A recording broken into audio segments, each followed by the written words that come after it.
Good day, and welcome back to another stream of AC Shadows as part of our historical order run. And today we're gonna continue the year 1582 during the Sengoku period in Japan.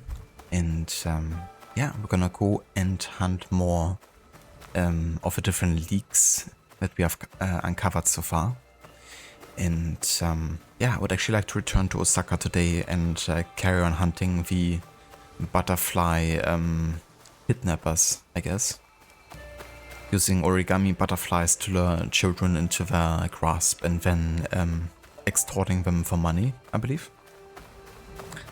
And yeah, we're also gonna work on uncovering the next main target here, which I believe is the Naginata.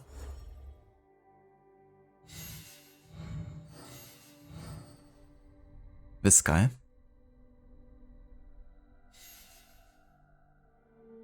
And yeah, you know, kind of like focus on all the side stuff we kind of come across. I still want to definitely focus quite a bit on the side content and, you know, really get to know more about, you know, different cultural aspects also, because it would take us to different locations and unlock more database entries as well.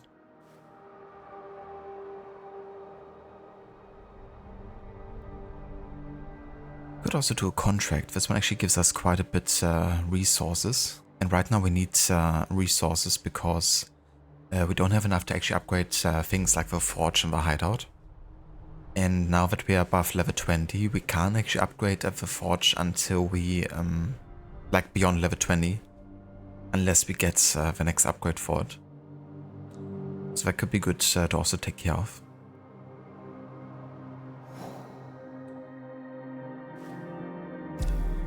So yeah, let's go ahead and head over here.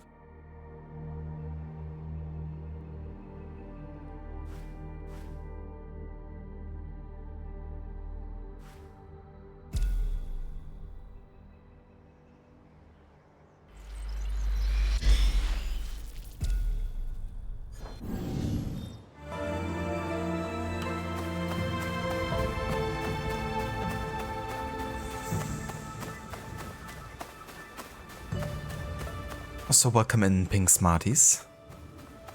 And good day.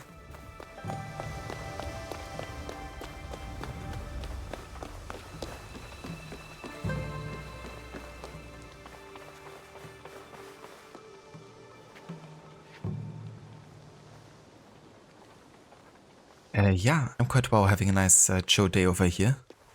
And I've been having a decent enough time with this game. There's been some cool new additions with the stove, but also, you know, in general, you can definitely tell it's like also graphical upgrades, you know, with like new technologies being used. And there's also a really cool aspect with the weather and season system. Makes the game world feel quite dynamic. Something I kind of hope for quite a few AC games to finally have, you know, like have the entire map be affected. We've of course have like the light version of that in AC3, you know, where everything changed to summer or winter season. But here we actually have like the 4 different seasons represented, and also in 2 different phases. So there's like 8 different kind of like looks for the map, really, that change, you know, every other hour or so.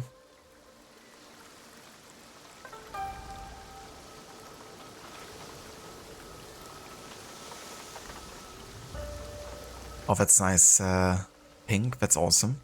Sounds like a great day. I hope you have a good time later at the cinema.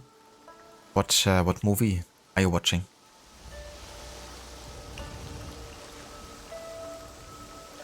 Yeah, for sure. I would definitely say it's worth getting, you know, if you can get it on a good sale.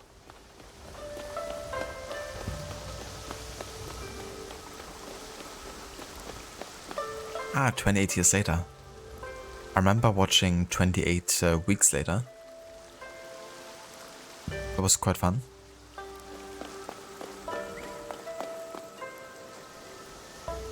Something on your mind, Yaya? My thoughts are with my husband, as they often are. Iwatora was a talented rikishi, and he taught me how to wrestle. I grew very strong under his guidance and patience. The first time I beat him in wrestling, I was afraid I had wounded his pride. But he embraced me. We drank sake under the moonlight to celebrate. He beamed as brightly as the moon. He taught me all I know.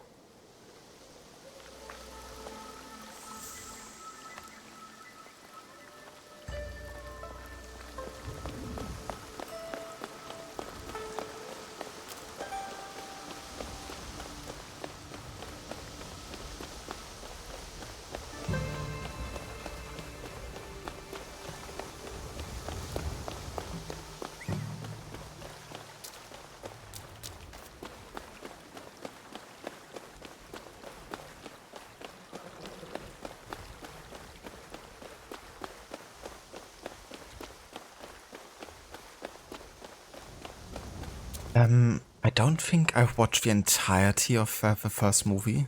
Like, I remember watching 28 Weeks Later with like some mates in like high school. But only because, you know, they were really into it. And I think later we went back and like started watching 28 Days Later, but I don't think we actually finished it for some reason. Like something must have happened. So I not really have many memories of that first movie.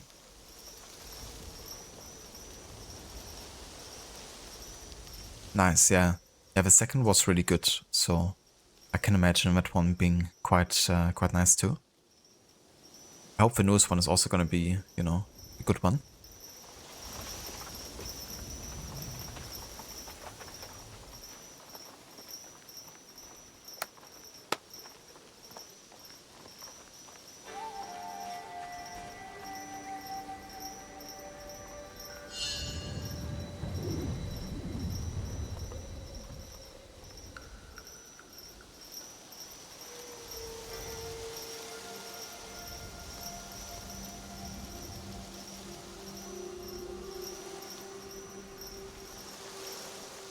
Ah, yeah, Robert Carlyle. I remember that dude. He has like the perfect face for someone turning into a zombie. But yeah, one thing that was quite scary about 28 Weeks Later was just how freaking fast and savage the zombies were, you know, the infected.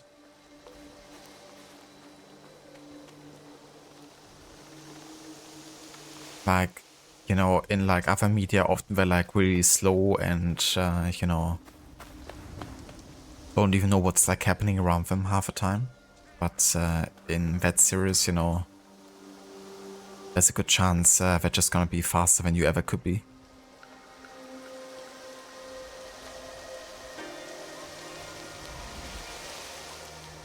Once Upon a Time? Once Upon a Time in Hollywood? Or which one? Do you need help? No, you must not help. My family is cursed, and the Fukui curse is strong. Whoever helps us will be damned. I dropped all the fruits I was bringing to our friends. There is no one to blame but my name.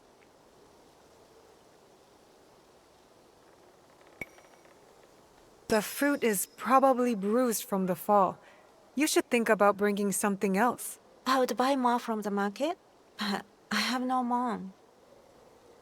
Here, some mon for more fruit. Such kindness! But I hope the Fukui curse does not get you next.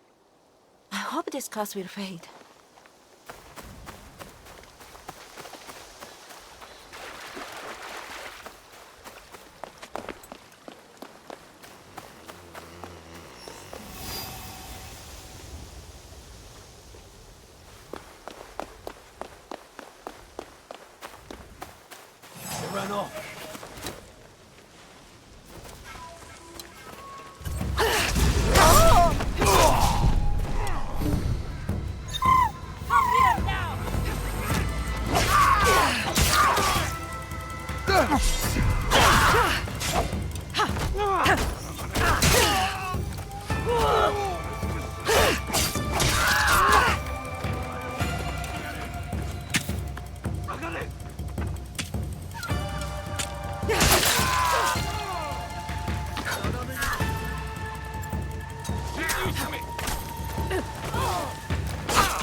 strong ally to have in times of battle. Nice jump.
Ah, gotcha. Gotcha, Pink Smarties. Yeah. I know which one you mean now.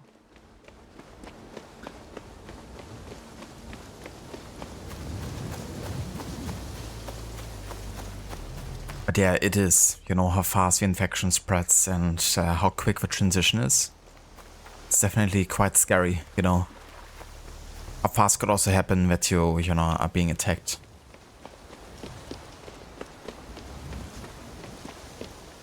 Hello there, Kalix. Welcome in. No, Yasuke. Why are we killing the poor people? They're not so poor. They're actually bandits who ambushed us.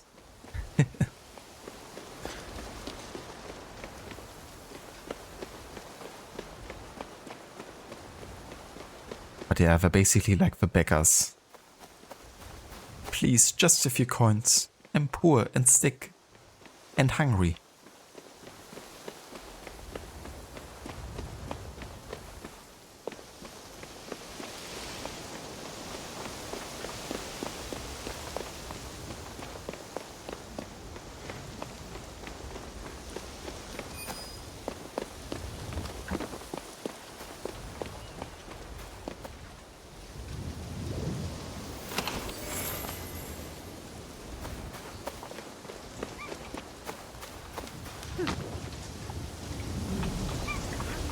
Damn, look at the map now with winter time. It's really cool that even though it's like the early stage of winter, it's not like everywhere's like full on snow, you know? In some places there's only like frost. Or like the transition phase towards snow. But then if you look like further to the north, you see all the snowy mountains. And there's also gonna be like another phase of winter at least. Which I reckon is like a really deep winter.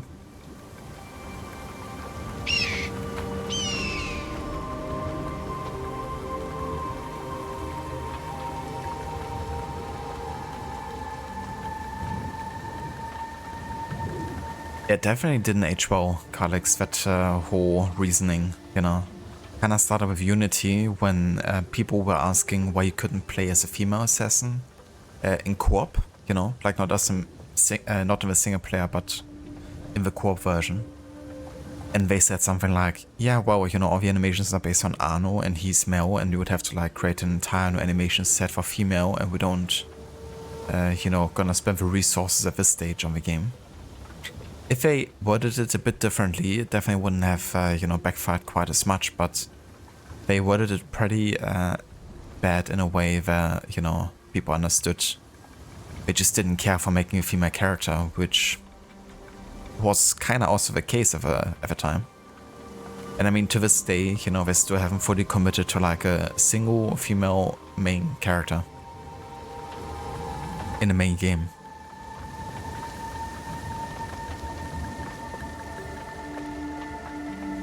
So I kind of hope that Hexe will actually change that, you know. Damn. What a snowstorm. Jesus. That's a lot of particles.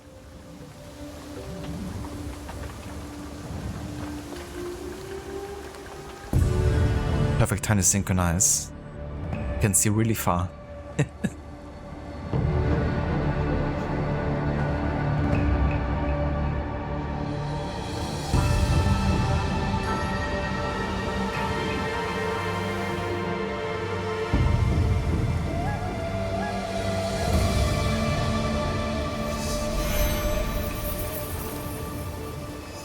Exactly. Typical bandits thinking they owed something.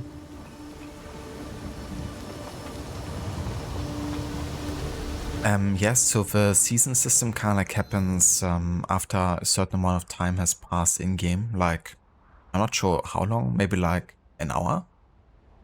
And then at some point you could change the season. At the top right you see the D-pad right hold button. So you could kind of like change the season then, but a certain amount of in-game time first has to pass. And if you don't change season yourself, it's gonna happen when you start like another main story mission or when you're fast traveling or something. When the next like major loading point is happening. So it does happen automatically after a while. And also certain main story missions I think change the season to a particular one on purpose. But I don't think you can go ahead and just change it to summertime now. You would actually have to go through the natural progression.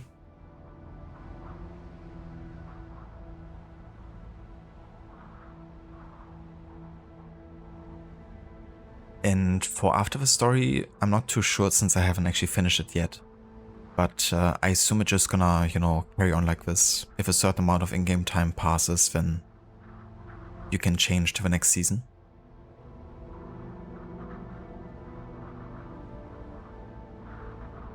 Did you, Pink? You met the buddy Dabo from Ava? That's so cool. How was it? Hello Valgorki, welcome in, good day.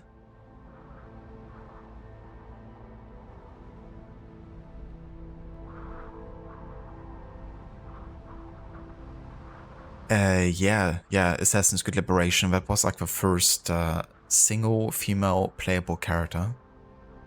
Unfortunately, it wasn't like a main game, so it didn't really get the same recognition. But yeah, she definitely deserves to get some for because I quite liked Evelyn as a character.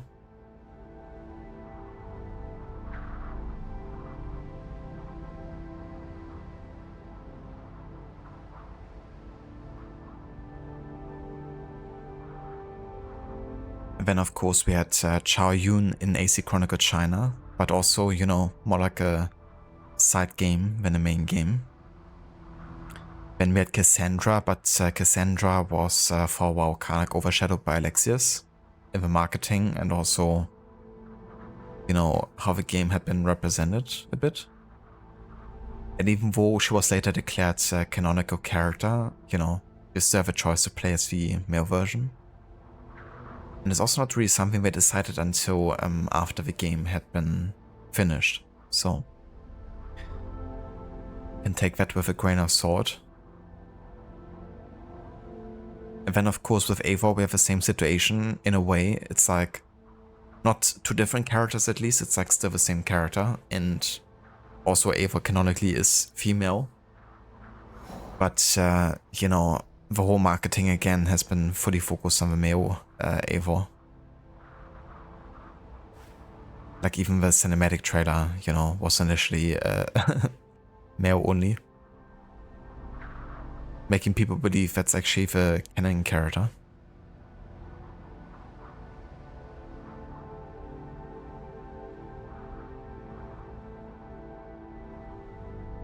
That would be really fun actually, Rosie. I think that's actually a mod that allows you to give Yasuke the stealth skills. So I assume you could definitely change, you know, just like maybe the character models or something, and that would allow you to then, you know, play as the other character pretty much. That'd be quite fun for like a replay of a game, you know, just swap them. Make Naoi the brute and Yasuke the stealthy in the shadows assassin.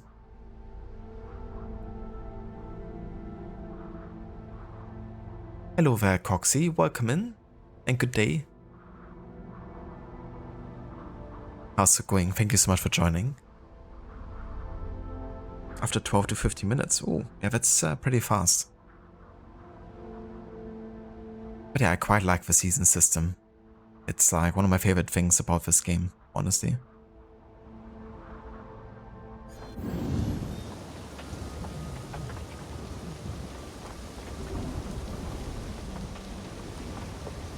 That's really cool, Pink Smarties. Yeah.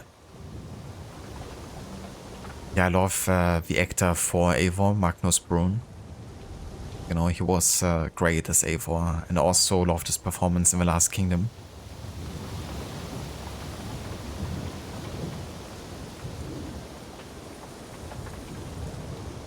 You prefer playing Cassandra? That's totally fair, yeah. I like playing as both, honestly. Like sometimes Alexia's voice actor has really funny ways of delivering his lines. Like it's very over the top and kinda sometimes, you know, fits the situation of like the comedy they're going for with Odyssey. Cassandra is a bit more, she sounds a bit more intelligent, I guess. But that can also be quite good depending on the situation.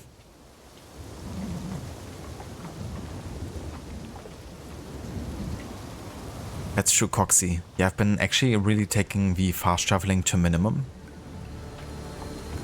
So, you know, doing it occasionally, but especially at the start of a playthrough, I like didn't fast travel whatsoever. So that allowed me to stay in like summertime for quite long, for instance.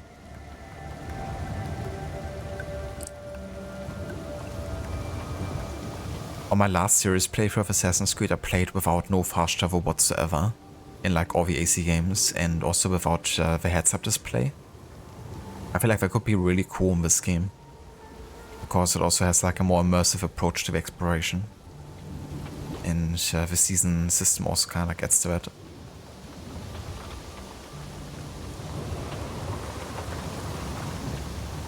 You've been in the winter for 3 days now? Damn. That's a long time. So 3 like in-game days, is it? Also like 3 days of playing.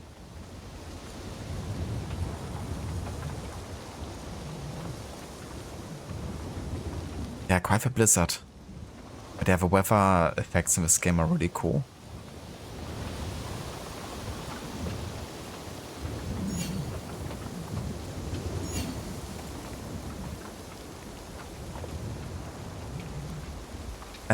Yeah, so the story is exactly the same like Coxie says. It doesn't matter whatsoever if you play as Alexius or Cassandra. One thing changes though, and that's with the DSC Legacy of First Blade. Because they have a romance interest, and who that romance interest actually is changes depending on which character you're playing. But that's like the only time really that there's like any difference.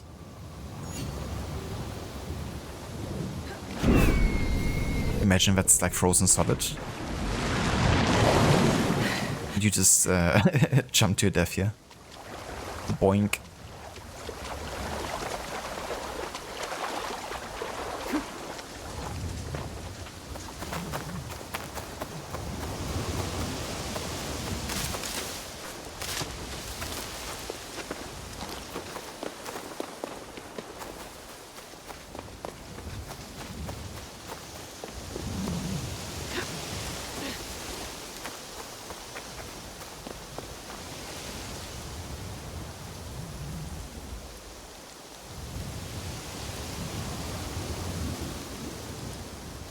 Your days on the game. That's cool. It's really cool that you can stay so long within the season. I guess it also helps you're not doing any main story, because that can also, I think, lead to the season changing.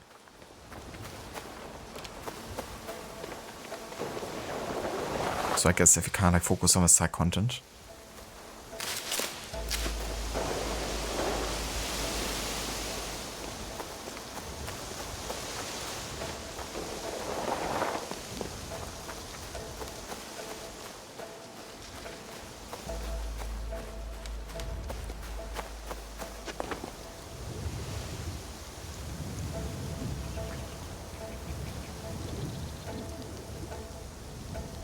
I did you, Coxie. That's awesome.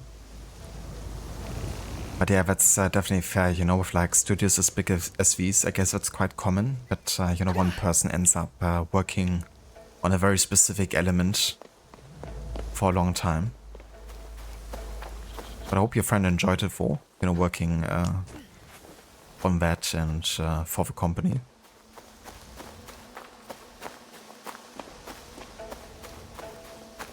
But yeah, that's something I'm always amazed by, you know, the words that Ubisoft creates. Like with the AC games especially, you know. But also beyond that. Just something I can always count on.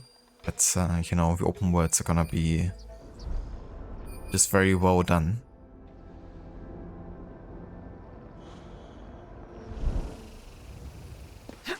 But also when it comes to the soundtrack department, they're usually very good with the composers they're choosing.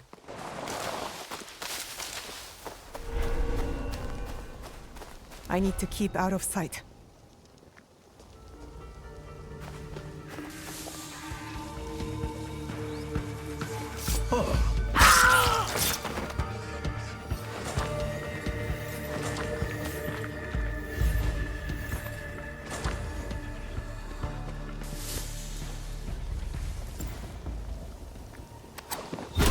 Where'd that come from?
Yeah, so that's the thing, Kalex. So they're kind of like two different characters, you know.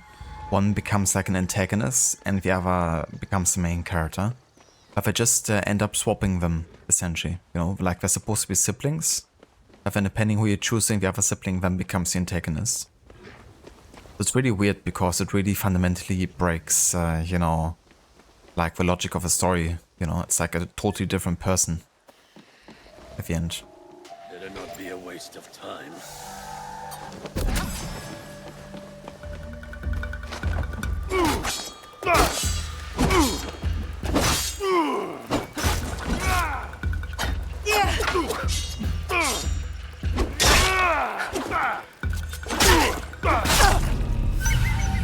You tried.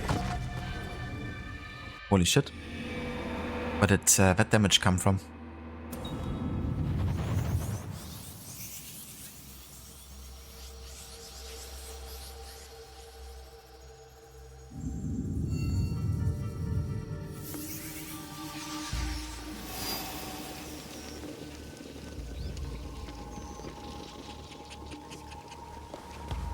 Yeah, so that's the thing, right? They're not even twins. Like, Sandra is supposed to be the elder of the two of them. And she's like easily, I don't know, 6, 7 years older, probably.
Yeah, that's fair. I guess that's a dream for many Ubisoft employees, you know, the opportunity to work on AC games.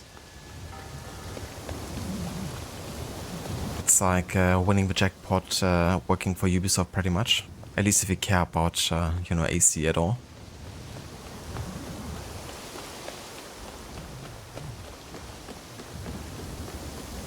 Yeah, Kylix. She's constantly training her flips. Doesn't care if anyone is looking or not. I was kind of like a bit skeptical about the flips initially, but it does give her kind of like a fun flair, you know. Like, yeah, it's, you know, not exactly necessary, but it still means that she has pretty good body control, you know. And that kind of like agility can be of use in like other scenarios. I guess I don't mind it quite as much because, you know, her style is also like represented within the combat sometimes with like the way she leaps and dodges. So kind of like suits her, I guess.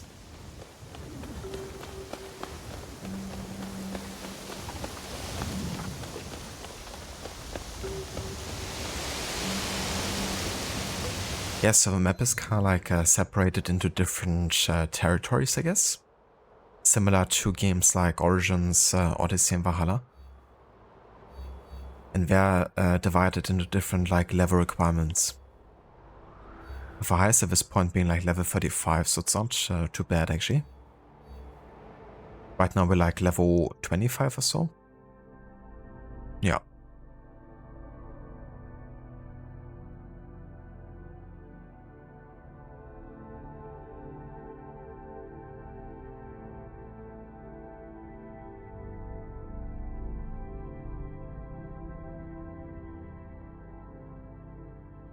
Yeah, yes, it's definitely not focused on just a single city. Like, you have Kyoto over here, and it's like fairly big region, you know. But yeah, it's definitely more focused on like a sprawling open world and like lots of nature.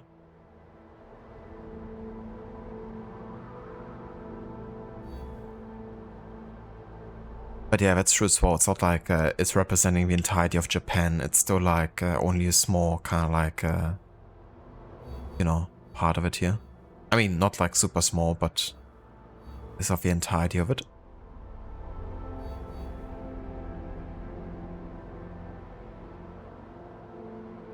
That's true, yeah.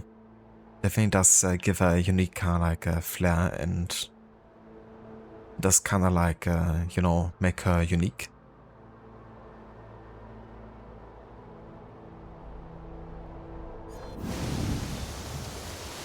Yeah, the weather effects are amazing. Like also in the autumn time. What could that have been? When all the leaves are like falling and like blowing in the wind and stuff like that.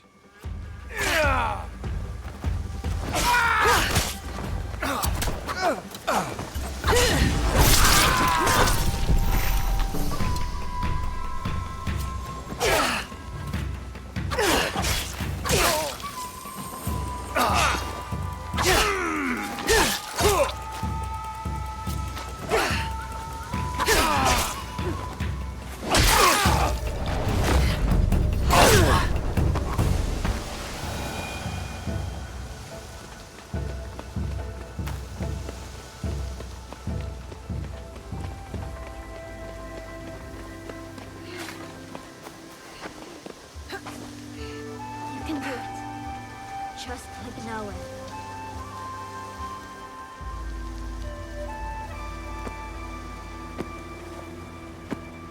Oh, gotta talk to Miss Yasuke. Sure thing. We can do that.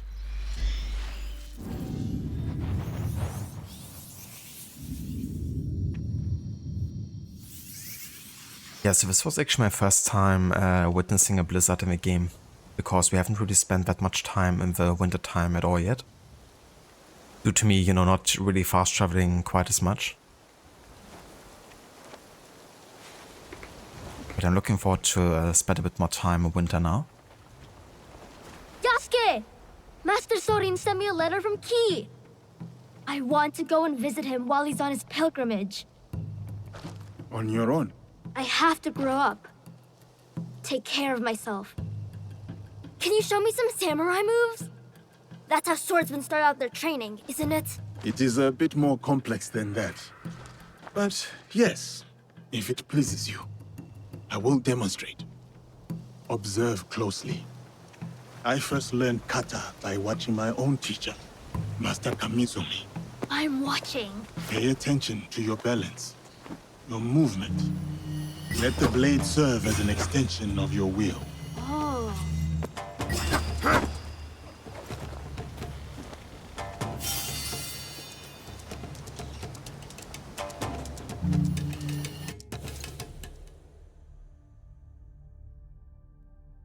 Hello, Dr. Darling. Welcome in. Let me just check real quick. I think StreamerBot didn't actually start earlier.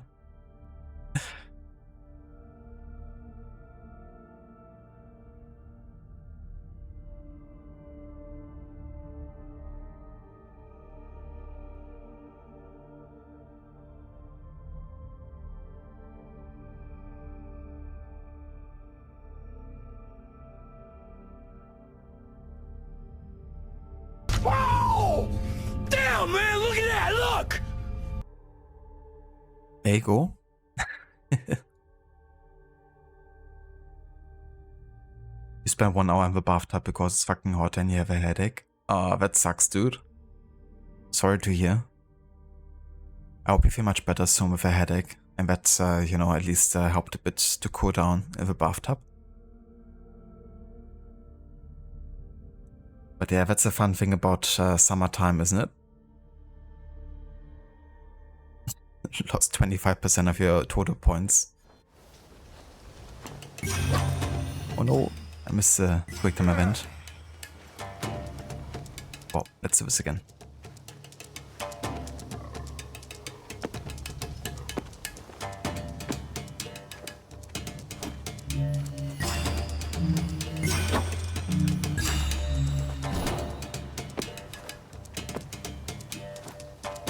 Ah yeah, Ubisoft and QuickTime events.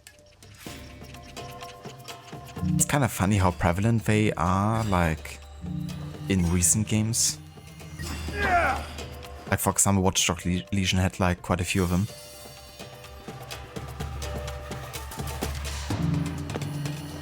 It's very innovative, isn't it?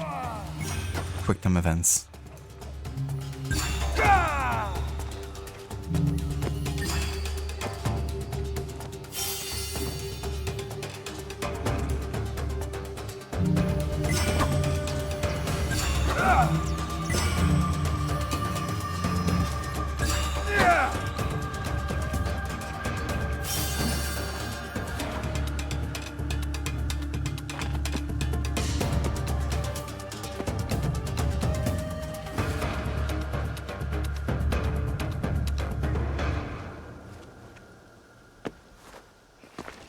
Your form is really good, Yasuke, sir.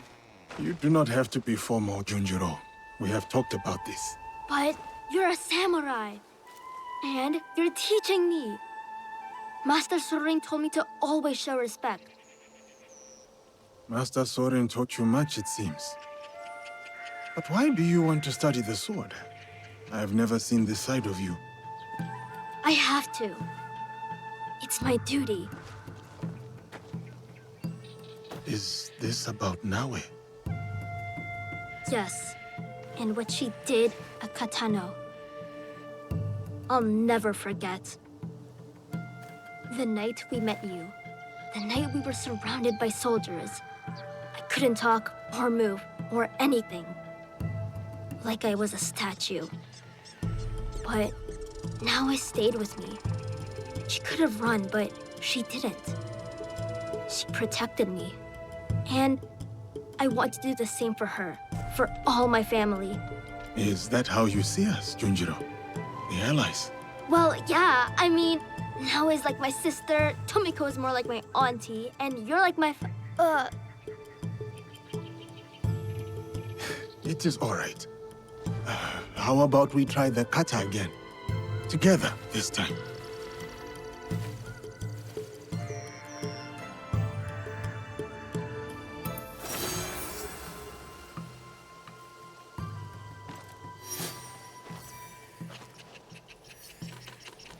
I guess the thought of his father made him stumble there a bit. He's remembered why he doesn't have a father anymore. It's kind of now his fault.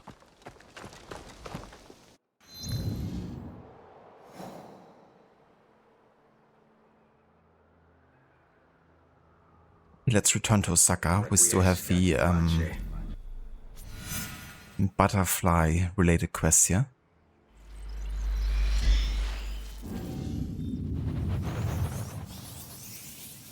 Run! Go! Get to the chopper! Was hoping for Requiescat in Pace Bastardo. That is definitely fair. The chance to get that one is probably quite slim. Maybe like 5% or so. But hey, it's worth a try.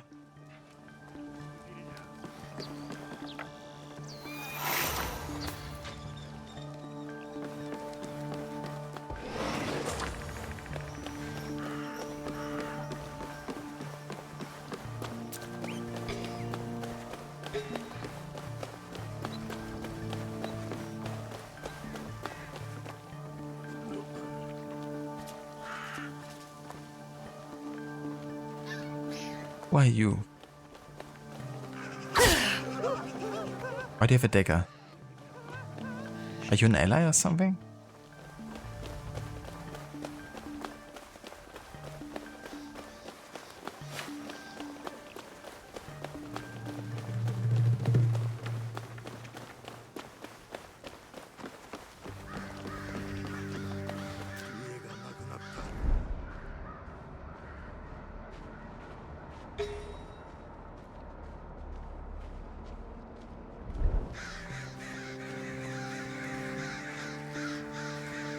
Did you see that woman coming back and forth from the bamboo grove?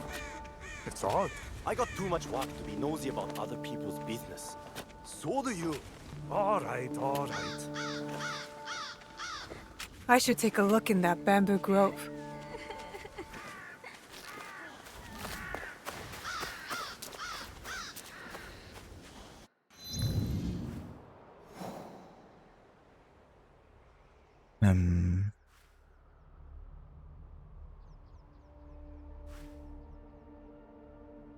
Okay, and where is it?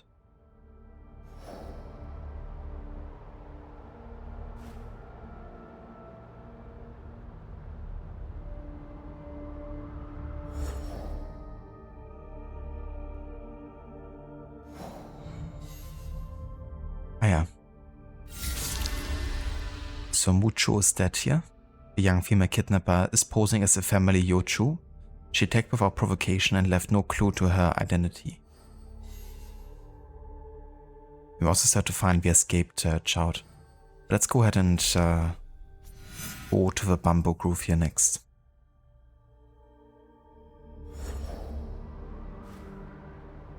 It's in southwestern Setsu,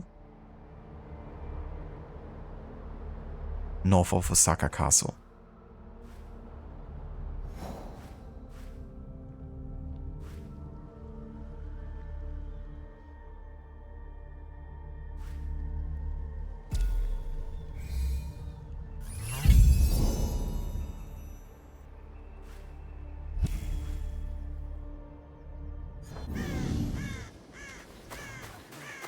This is suspicious.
Now what?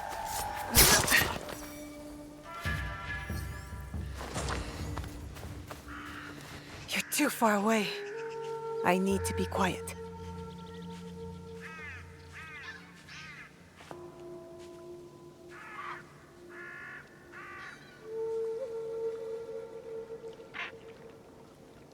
Good view from here.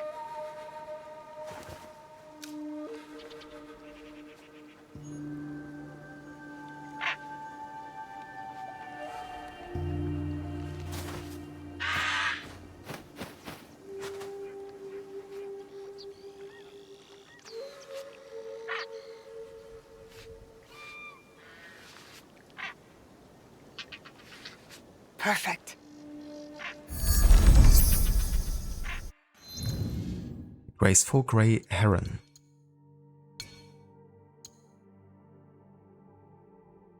An ink painting of an adult grey heron, admired for the divine ability to move between several elements, earth, water and air.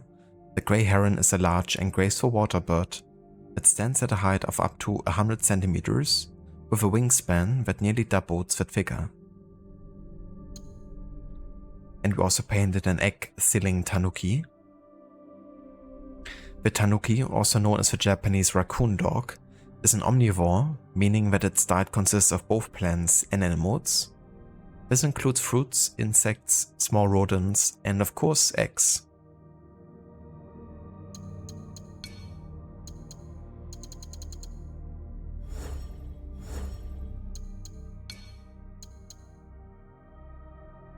Honganji is the main temple of the true Pure Land school of Buddhism, often referred to as the Eco sect. Established in Yamashina near Kyoto in the late 15th century, the Honganji was relocated in 1533 to Ishiyama on the Yodo River, less than 9 miles away, near the town of Sakai in what would later become the region of Osaka. In the 16th century, the Eco gained power and resources by imposing a tax on its followers, who formed an Ikki to abolish taxes formerly paid to manor owners, the Shoin. This hastened the dissolution of the old landholding system dating back to the Heian period, in the regions of Kimai, Tokai, and Hokuriku. Peasants from central Japan joined the sect, which built a fortress temple in Ishiyama, surrounded by ditches, moats, and embankments. A small settlement grew up inside the fortress. During the 16th century, the high priests of the Eco sect began to act like the great daimyo as their military strength grew. The temple prospered thanks to the taxes collected from its followers and profits made from extensive trade with China. In 1570, the temple clashed with Oda Nobunaga, who subdued the sect after a decade-long conflict and imposed peace in 1580. Under the protection of Hideyoshi, the high priests of the sect agreed to leave the Ishiyama land and settle back in Kyoto.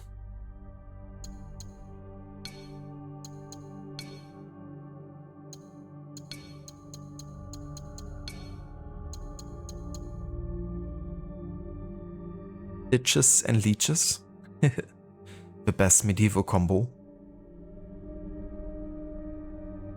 The League of All the Commons of Iga. The Iga Sokoku Ikki, the League of All the Commons of Iga, is known to us through a single surviving text, the Rule of the League, an undated document which now belongs to the Yamanaka archives in the library of the Ise Sanctuary. We can surmise that the particular social system it lays out was created in the early 16th century, around the same time that of the neighboring League of the Inhabitants of Oyamato. Some scholars believe that the League was created before the rules were written out, due to an urgent military situation. The looming threat of invasion by Miyoshi Nagayoshi, 1522-64, of nearby Yamato. This likely motivation is supported by the rules explicitly forbidding service to the Miyoshi.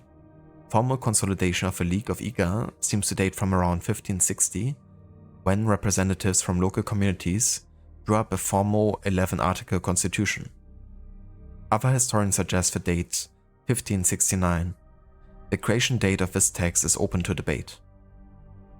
The League was prepared to put up the fierce collective resistance against any threats of invasion, The basis of the league was a federation of village communes, but local power was exercised by the 66 local warrior families, who made laws from the safety of a local fortress and held important policy-making sessions at nearby religious sites.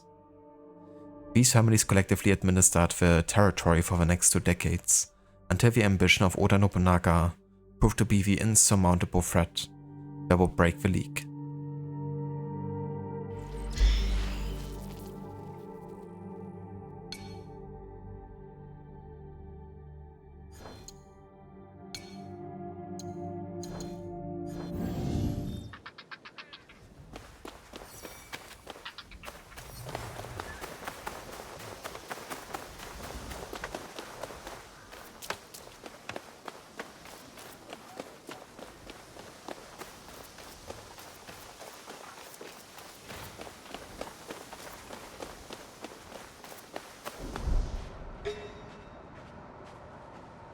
That cabin looks like a good place to hide.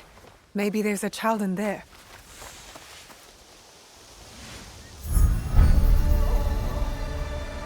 Butterfly collector.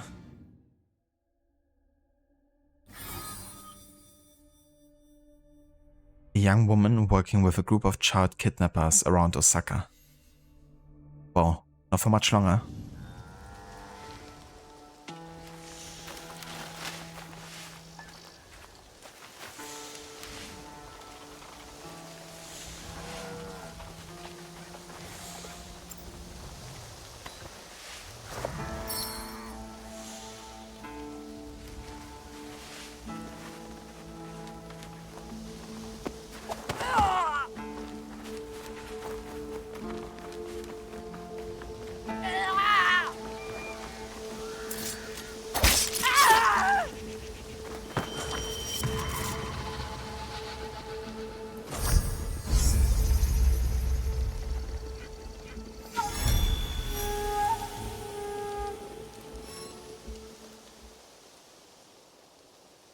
Don't be afraid now.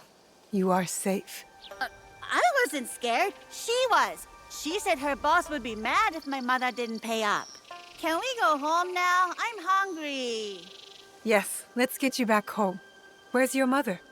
I'll take you.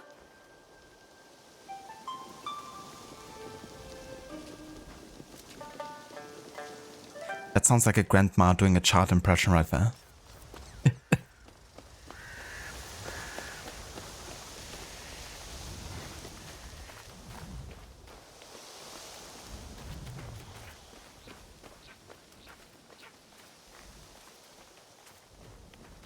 Tell me about your mother. She owns the sandal shop. That's nice. Everyone needs sandals. Lots of people buy them. They think we're rich, but we're not really. You won't tell my mother I said that, will you? Don't worry. It's our secret.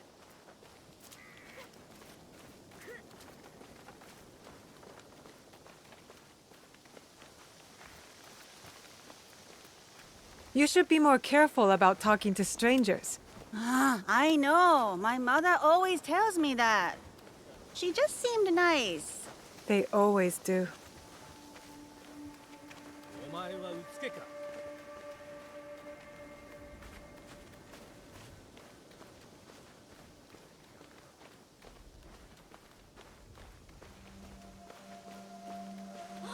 Please, listen to me. Someone has taken my child. Sakae. Oh, I don't know what I would have done if something happened to you. How did you find her? They took me and wanted more for me. Her captors left a note of her location. Do you have any idea who these people are? She spoke like a peasant, but dressed like she came from the castle. They wanted ransom. Keep Sakae safe. I will track them down. Wait! I made this for you. Thank you. I won't let her out of my sight. How did you make something for me? You just like literally led me to your mom?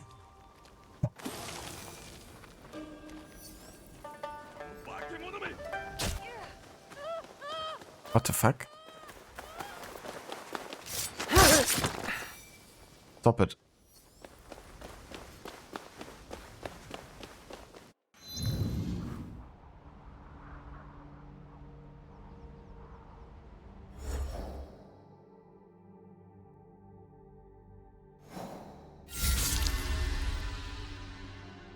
Right, another one bites the dust. You gotta focus on Chucho next. But first you gotta find the escaped child. In southwestern Setsu, in the west of the fisherman district, hiding near horses.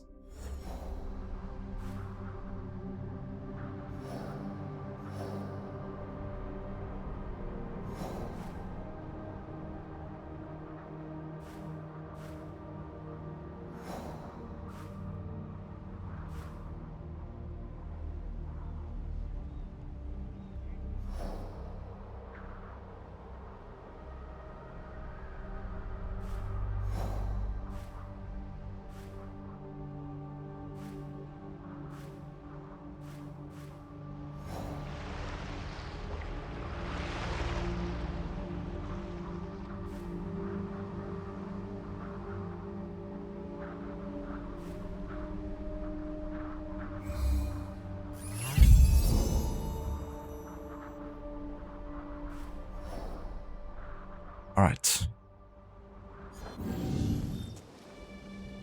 She's super stealthy, that's how. A young assassin in training. Hello there, Jay, welcome in, dude. Hello there, Dabador, welcome in as well.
You don't smell too bad.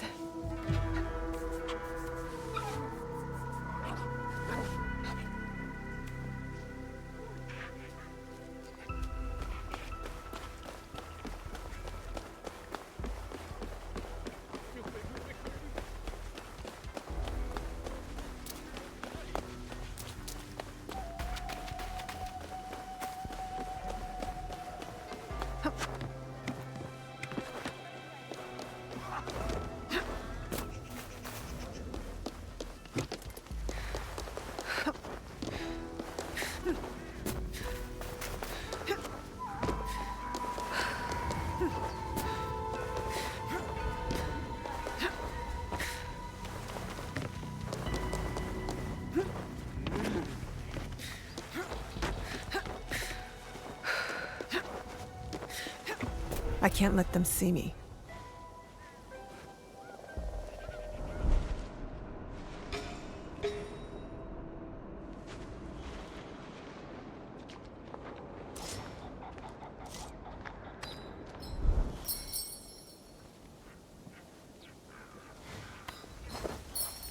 That is odd.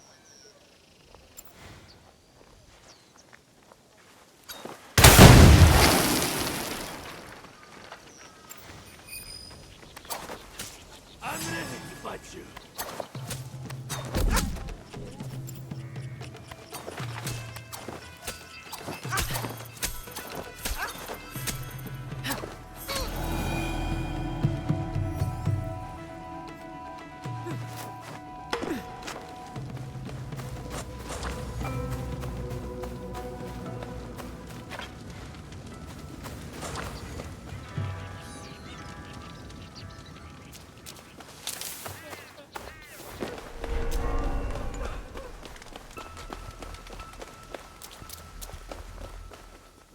My beloved winter snow.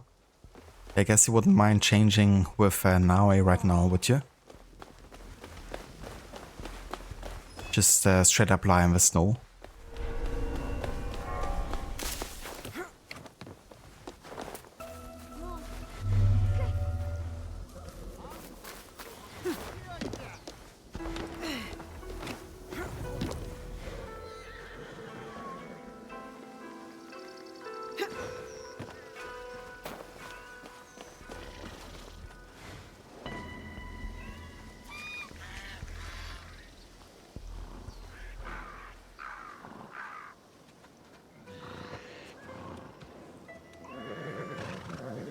That's definitely fair, Coxie. Yeah.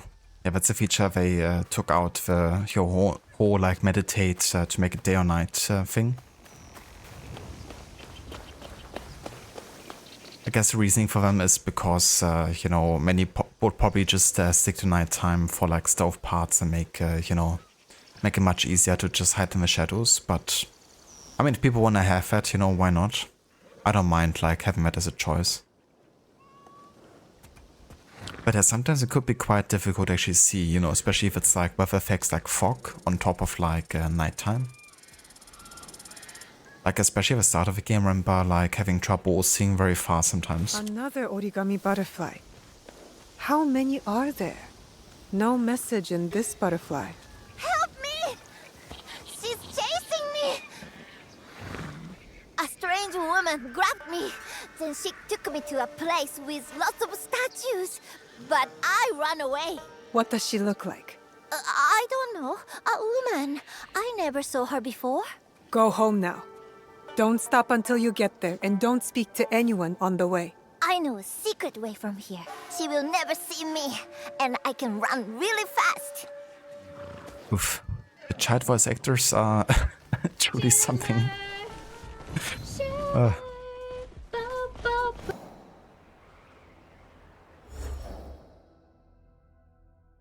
Ahoy there, Schiller. Welcome in, dude.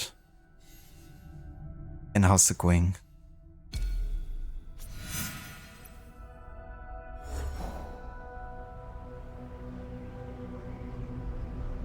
Yeah, so she's running around the fisherman district here. Okay, I'm not gonna use the scout here. Yeah. Already found her. There she is. Chucho. This woman lost track of a child she kidnapped somewhere in the fisherman's district.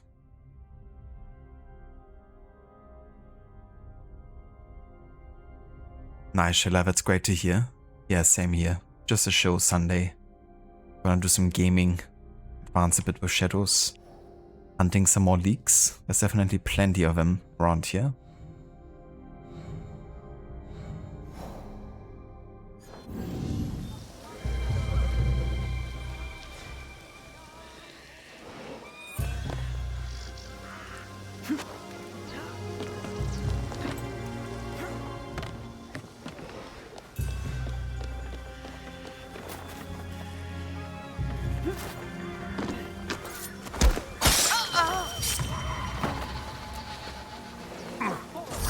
Be very careful.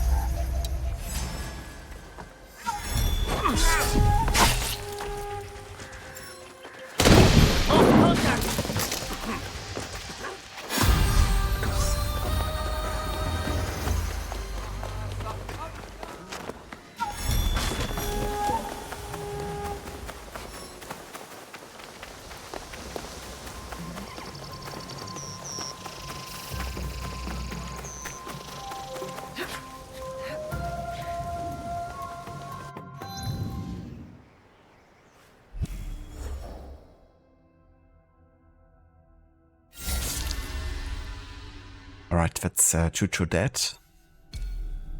Let's go ahead and investigate the hideout.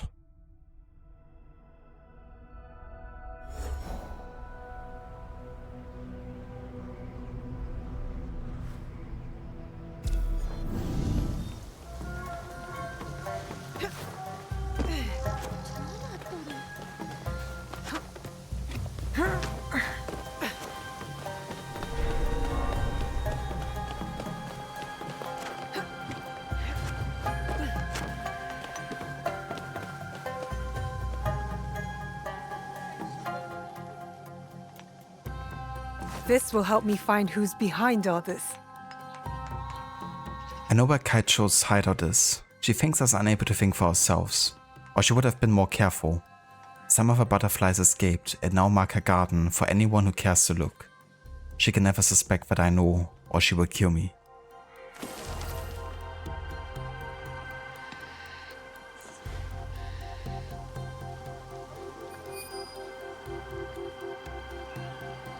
Hello there, Adam. Welcome in. Thank you so much, dude. Hope you're having a nice day.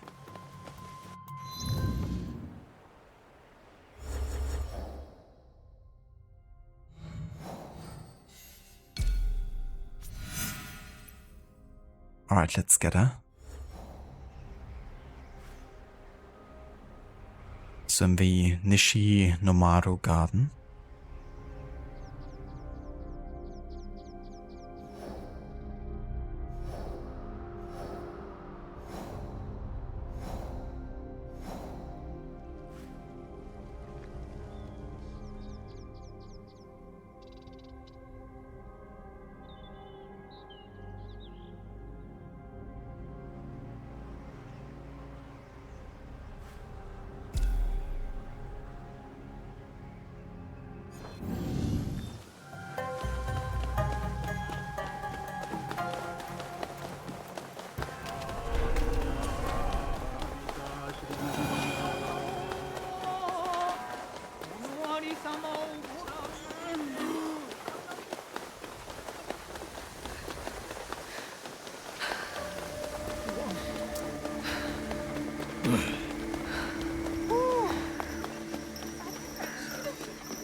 Hacho, the secretive leader of a group kidnapping children in Osaka, and maintains close control of her followers.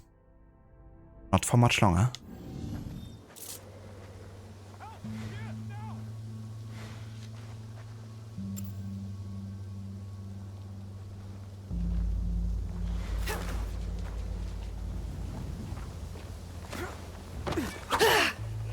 You must be Kacho from the notes. That nameless little brat. She always resisted me, and she sent you to do what she cannot. Her mistake. What the fuck?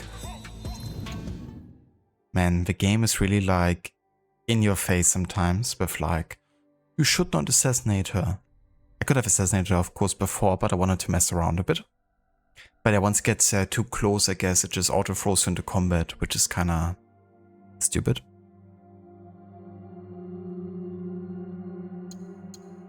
But yeah, whatever.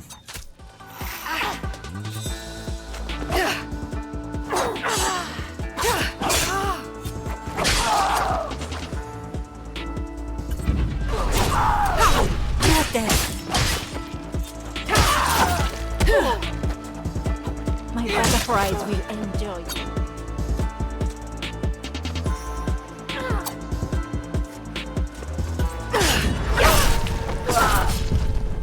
You will not escape this. It comes for us all.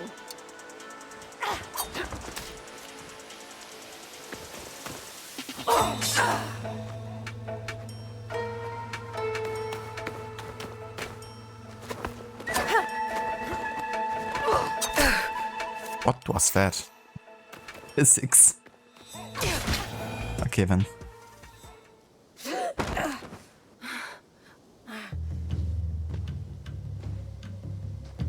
You never suspected her, did you? The one who sent you. I raised her. I trained her. I am almost her mother. But you are not her mother.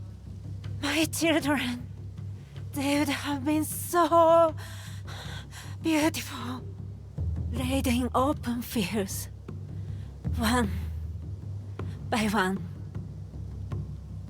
Beautiful in death, before my butterflies consumed them. Death should be beautiful, don't you think?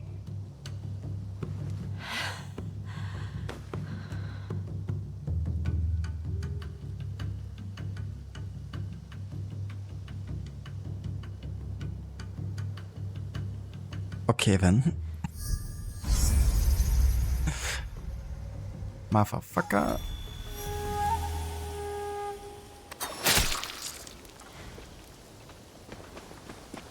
That's your beautiful death right there. You're welcome.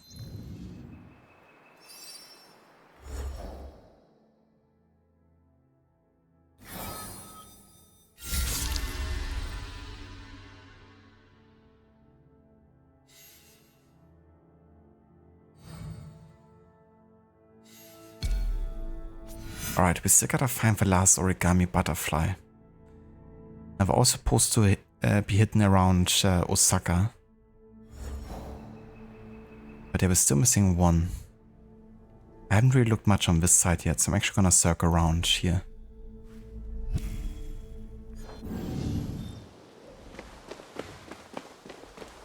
Let's see if we can find it.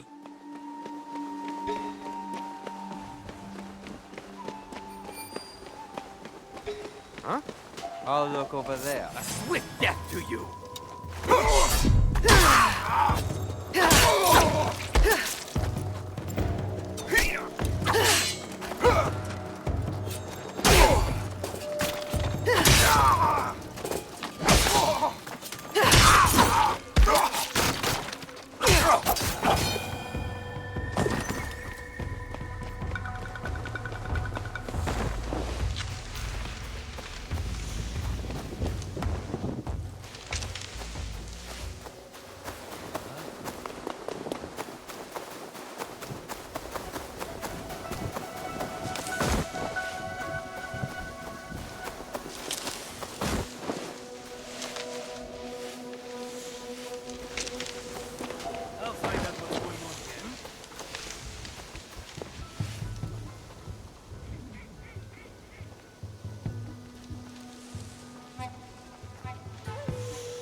Butter fries. Well, very accurate in terms of pronunciation.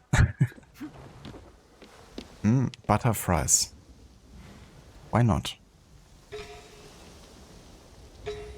Definitely has some butter fries over some butterflies, that's for sure.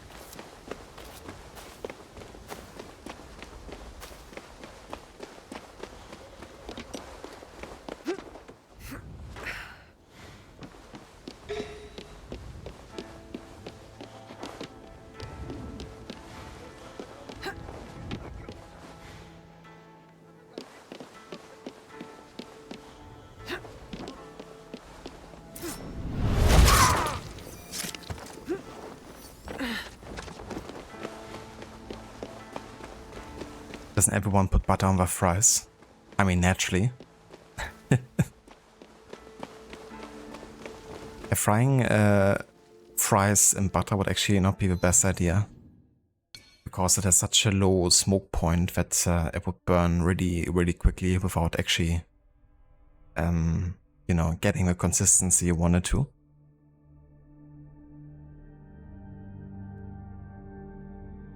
The best pizza I ever had was a Romanian variation that had mustard on top.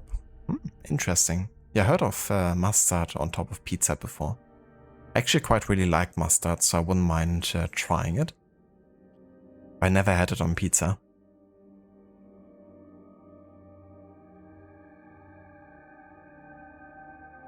Osaka Castle.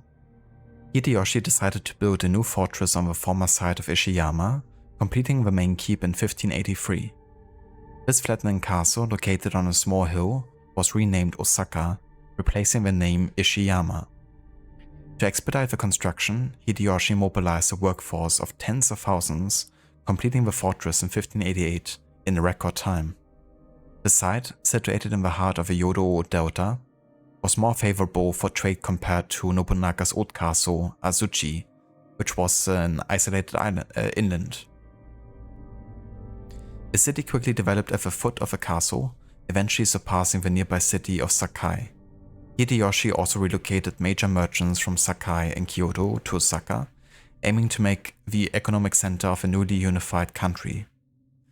After Toyotomi Hideyoshi's death in 1598, Yodo Gimi, along with her son Hideyori, and their close relatives settled in Osaka Castle. After 1600, Ieyasu guaranteed the Toyotomi family an income of 650,000 koku. However, relations between the Toyotomi and Tokugawa clans deteriorated, leading to the Tokugawa siege of Osaka Castle in 1614-15, which resulted in the castle's destruction and the definitive end of the Toyotomi clan. The castle was reconstructed starting in 1620, and Osaka came under the direct control of the shogunate. By the 17th century, Osaka had become a highly active city, known as the Kitchen of the Empire, and was the birthplace of a renowned Genroku era culture, which lasted from 1688 to 1704.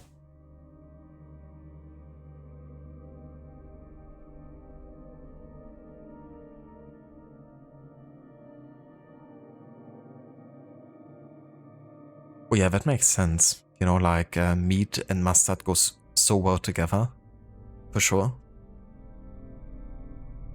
What's also really good, I mean, it's not like pizza, but when making burgers, for instance, if you kind of like smear a bit of mustard on one side of a burger and you kind of like roast it up in a pan, it gives it like a really nice flavor. It's actually how they do animal-style burgers at In-N-Out in United States. Like they put mustard when grilling the burger on one side. And that's also super good. But yeah, in general, like rubbing meat in mustard can be a really good flavor enhancer. For example, if you're making like a, kind of like, how do you say, like a roast or something. Like a bigger piece of meat, for instance.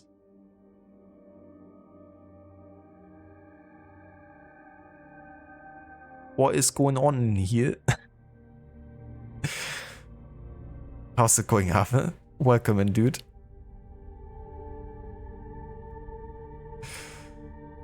Dear. Yeah, it's, I mean, not that much. We're just collecting some origami butterflies. You know, the usual activities in AC games.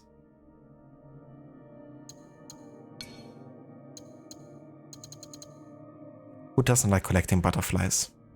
Especially origami ones.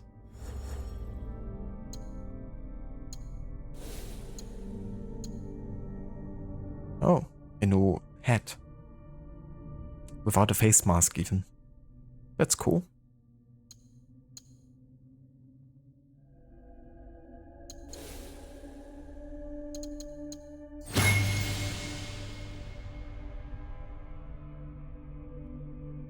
Yeah, I'm only visiting. I don't know what's going on. Never.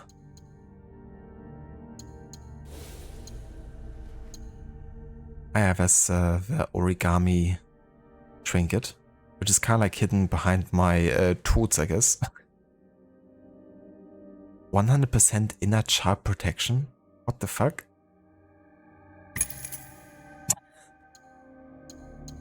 Is that the inner child protection? Alright then.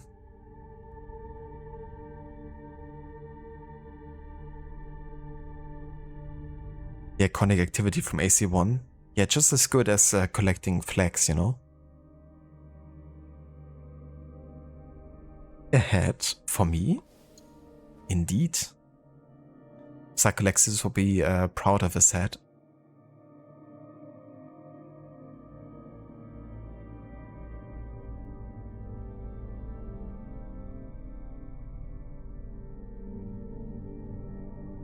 Hello there, Devin. Welcome in. Indeed, good to see you again as well. Hope you're having a nice day so far. Hell yeah, Arthur, that's great to hear. Glad you're doing well. And that's always good, you know, when you have an artist bring out some new music. Especially on a weekend.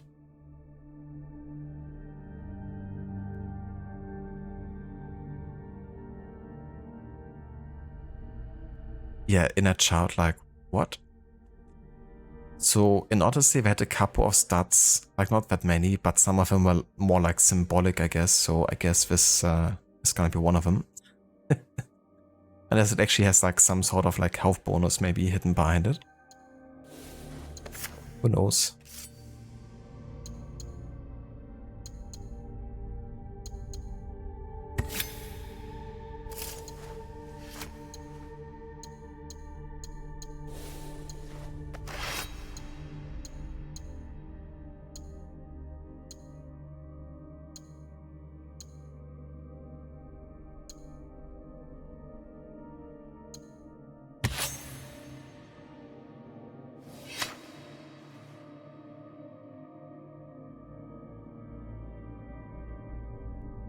Hello there, Mr. Gordy. Welcome in. Howdy. Howdy, partner. How's it going today, Mr. Gordy? Doesn't beat the Sauna song, but it's still a banger. I mean, I reckon not any song from, you know, that artist is gonna be able to beat it anytime soon, probably. How can you make such an iconic song, you know, twice in a row? It would defeat the, you know, purpose of like an iconic song. Oh yeah, me too, Adam. I wanted to go for a new look for today's session here for now, at least for a little while. So now we have the Protector Onamusha Kosode. And we just got this no peasant hat here that we're currently rocking.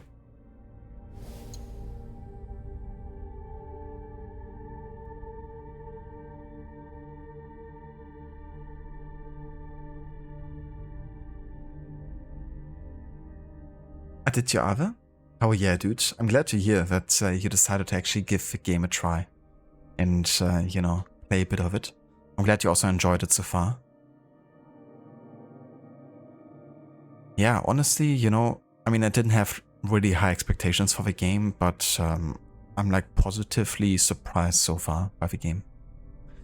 Like, again, I wouldn't really say, you know, it's like one of my favorite AC games, but yeah, it's been like, you know, really decent time so far. So I'm looking forward to play more of this for sure. And I'm glad that you also, you know, enjoyed it so far. Oh yeah, for sure. We definitely threw some references there to early AC games at times. Like AC1 there.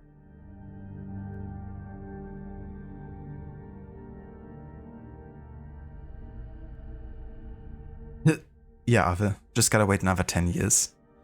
Hopefully they still make music by that point.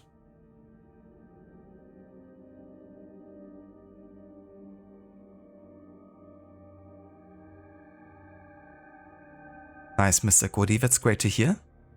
Glad you're having a good time.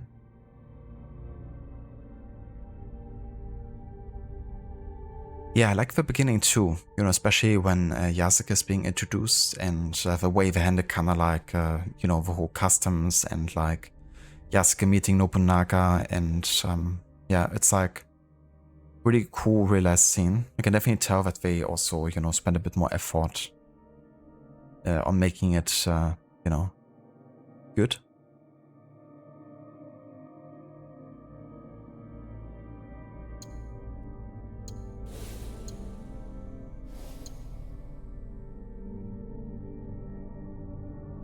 Yeah, it definitely takes itself more serious than, you know, for example, Odyssey. I mean, the vibe of the game so far is definitely not really, you know, like only fun or so. It's actually quite dark and also sad at times. But it still, you know, have some silly moments. I mean, it's the Quebec we're talking about here.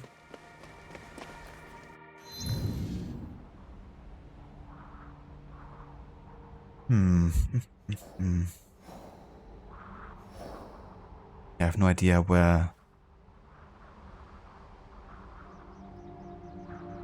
the last butterfly is. I mean, maybe it's like also still down here at the temple. This is still considered to be part of Osaka.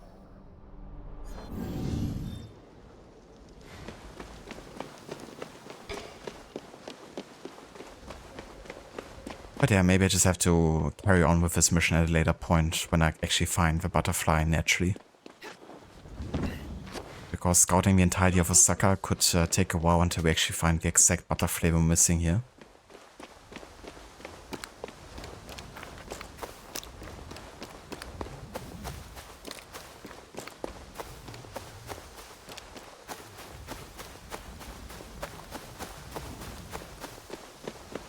Yeah, I mean, this doesn't really seem to be part of a city anymore.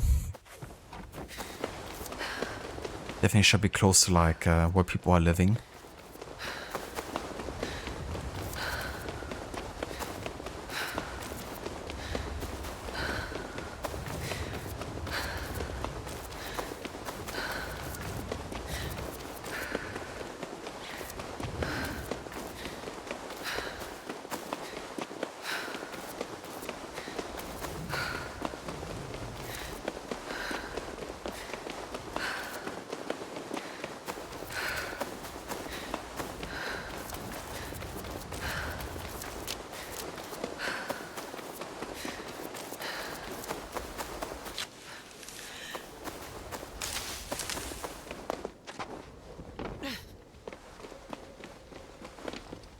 Biggest cities in the game. I think so far Kyoto has been the biggest probably. I mean, just as a comparison. So this is Osaka right here. Right. And Kyoto is this place right here. So it's quite a bit bigger, and I think, you know, this temple I haven't uncovered yet also still belongs to it. I haven't like uncovered all of Kyoto yet. Like, Kyoto is definitely quite a bit bigger than Osaka, it seems. But to me, definitely seems like they're not like huge cities at this point yet. Like it's definitely more focused on the nature side of things, it seems.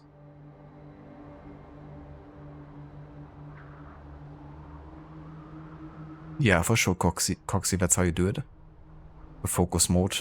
But yeah, I already spent quite a bit of time in Osaka looking for origami, but now that I'm only missing like one, it's become, of course, like a bit trickier to find exactly the location we are now missing. I'm gonna have another look here, but yeah, I've already scouted this area so many times that I'm just gonna bother with it later, I think. If I'm not finding it now.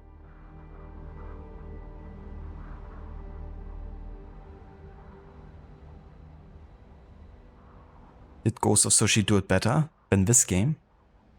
I mean, you know, some aspects I definitely prefer with Ghost of Tsushima, but others I prefer with Shadows, to be honest.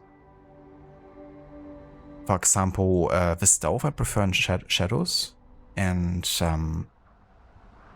like also the, you know, historical ways of learning about the game, but it's not like, you know, Ghost of Tsushima really focus on that a lot.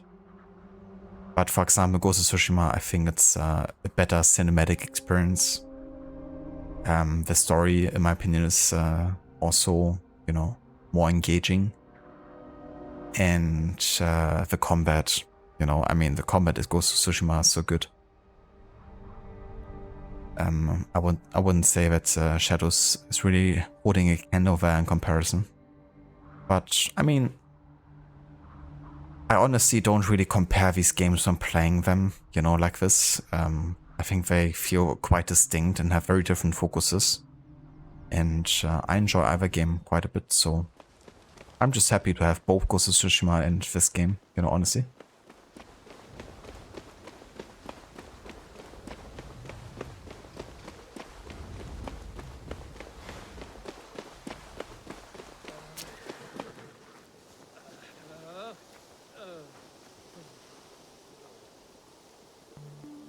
Yeah, that's fair. You haven't unlocked or seen Edo yet. Or like later Tokyo. So we still have to go there. But yeah, it definitely doesn't seem like, you know, it's having like a huge focus on like urban areas. But there's still like, you know, a few of them.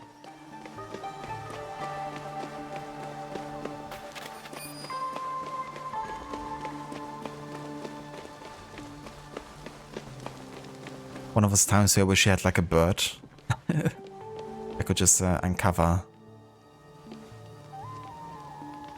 what you're looking for.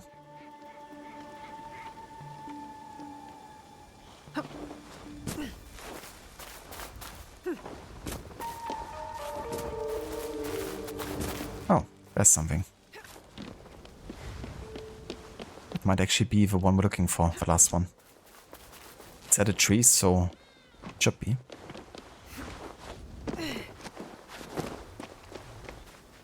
No message in Oh this yeah, butterfly. found it. That's the last one. I should take them back. Noise.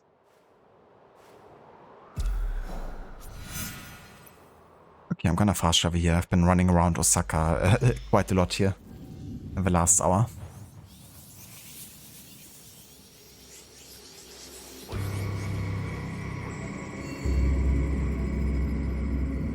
Indeed, Sakai. Yeah, that's the name of like another city here. I'll never be able to come back here without thinking about what happened and how I will keep my promise forever, Shijue.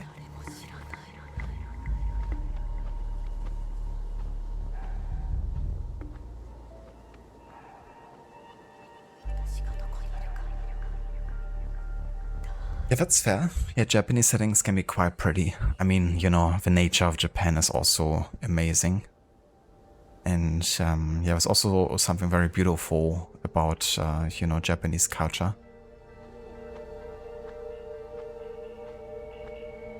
But yeah, I do love Japanese settings as well. But I'm pretty much, you know, loving any kind of like setting that represents like, you know, a certain culture or region. I love those types of games that focus on that.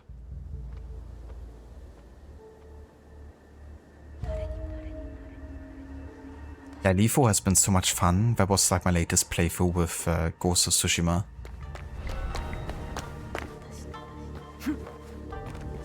And it really, you know, made the game feel like more like it's intended to be played in a way. You know, the fact that others die really quickly, but so do you. Made it quite punishing if you, you know, weren't really careful. But that's how it should be, right? Like, there should be a severe consequence for tackling too many people at once, because that's the point where Jin becomes the ghost.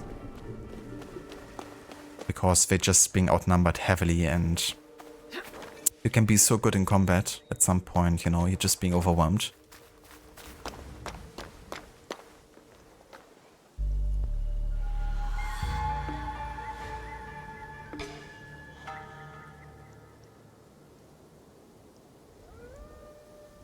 You have to pick one. You can't have two games. That's not allowed. Yeah, there's definitely a very strong discourse about, you know, like Shadows versus Ghost of Tsushima, and, you know, Ghost of Tsushima versus Assassin's Creed, and Ghost of Tsushima is a better Assassin's Creed and stuff like that. And I don't know, I don't think that really does much good, I guess, you know. Like, if people want to enjoy a game, let them. No need to like constantly compare and just trash another game. But it's always funny to me when I hear like Ghost of Tsushima is a better Assassin's Creed, because Assassin's Creed is more than just a historical setting. You know? Though I guess right now it's developing more into like only historical setting, to be fair.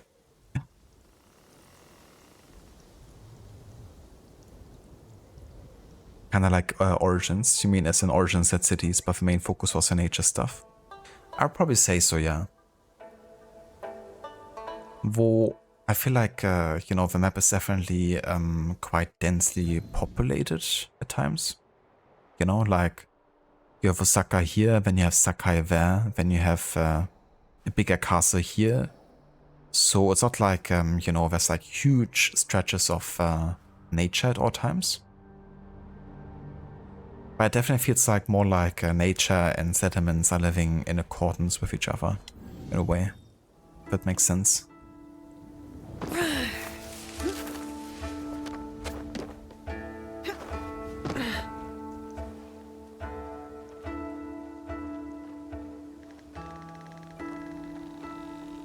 Want a game about the American Indians, to be honest. Haven't seen one that's good. That's fair. I would actually love it too. You know, a game focusing more on that. We had a bit of that, of course, with AC3 and Connor. But that was, of course, very late in their history. And didn't exactly, you know, focus on that only. But I do like its representation. And also that they went ahead and worked together with the Mohawk Cultural Center, and also made sure to have the language be represented too. But yeah, it wasn't exactly, you know, like the sole focus of the game.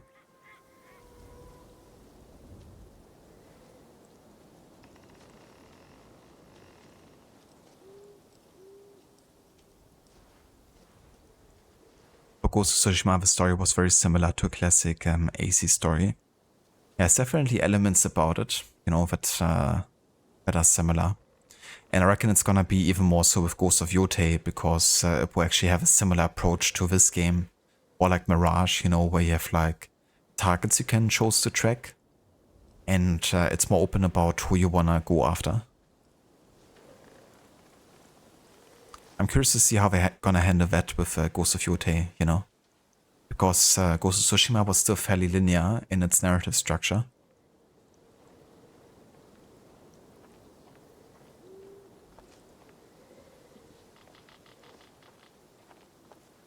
Yeah, there's quite a bit of that, you know, in this game too, with the Christian influence coming to Japan. And then you have like, kind of like Japanese architecture buildings that got repurposed towards the Christian church, for instance. So you have like Japanese architecture and then like Christian interior, for instance. That's something I always love with AC games is when cultures kind of like, clash in a way, like both in a positive and negative way, like seeing the struggles and people getting to learn from each other and, that side of thing. That's also why I kind of like the whole Yasuke and Naoi approach, having them both as co-protagonists, representing different cultures. But I still hope that there's gonna be like more dialogues about both of them actually talking about where they come from and what maybe kind of customs they're used to, and like we heard quite a bit already about Yasuke's backstory, but I still wish that there's going to be more in the future of it. I kind of teased it in the trailers for Shadows, I think Yasuke makes like a comment about Naoi being like a frog that never, stepped out of a well or something, and he's like seen a lot of word. So it would be cool to actually have him, tell her more stories about what he's seen.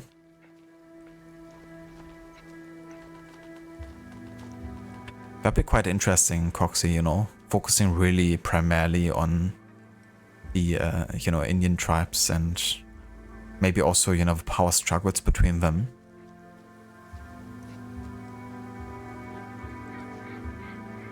I would definitely want to play that.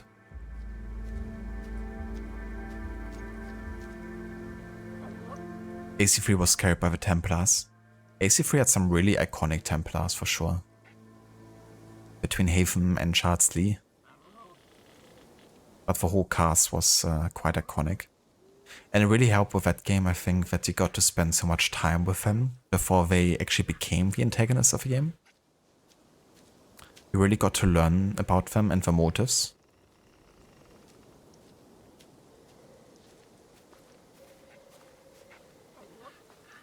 Huh? Have you found the butterflies? Drop the act. You are one of them. Kacho is dead, Zen. I spent my whole life trying to free myself from her. She thought she was my mother, but she was so much worse. I made this game hoping someone like you will find the messages and stop us. Stop what? She wanted me to have brothers and sisters. A family. So I took them. You have done unforgivable things. But you are a victim too. Kacho controlled everything. I'm choosing me now. The children, are they safe? Yes, they are. Then I would ask one last favor from you. Kacho took me when I was a baby. I never had a name. With no name, I had no identity beyond her. You are free now to choose your own name, not me. No, the only name I know is Kacho. Please, a name for my grave. It's so funny with the camera zooming in. I think it's due to the lantern moving back and forth in the wind. And that like ends up moving the camera so it doesn't like end up, going in front of the camera and blocking the view, I think. So that's why I have like the zoom in and out here happening.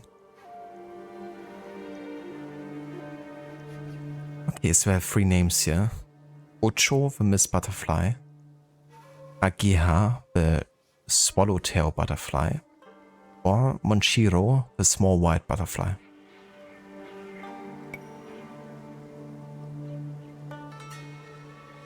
I also think William Johnson, Thomas Hickey, and John Pitcairn, as minor as they were, are still some of the most memorable Templars in the series. They definitely are. I mean, just think about Thomas Hickey's last words. That's quite memorable.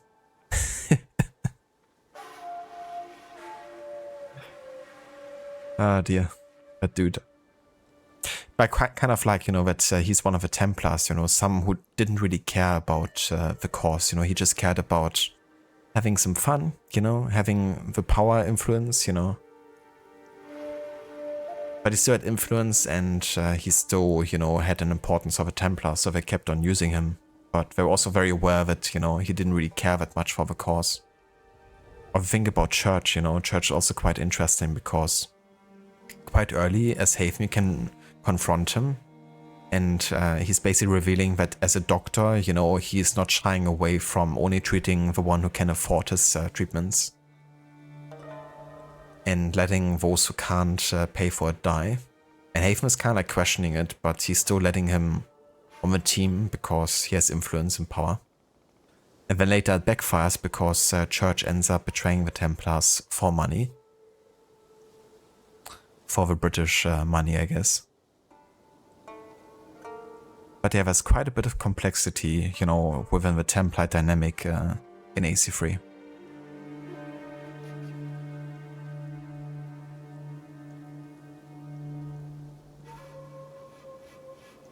But also, yeah, the final confrontations with them, it often reveal, you know, that they also had their reasons, you know, and their motivations that weren't like just, you know, villainously bad or something.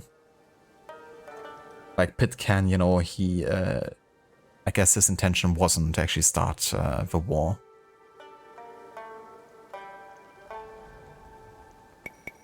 He felt like he was pushed towards it.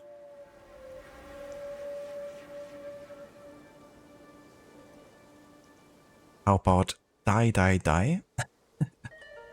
Is that a reference to The Witcher 3? Dr. Darling? I know there's like a song that a troll sings with like Die, Die, Die or something. But yeah, how about that name? I'm gonna name you that and then I'm actually gonna kill you.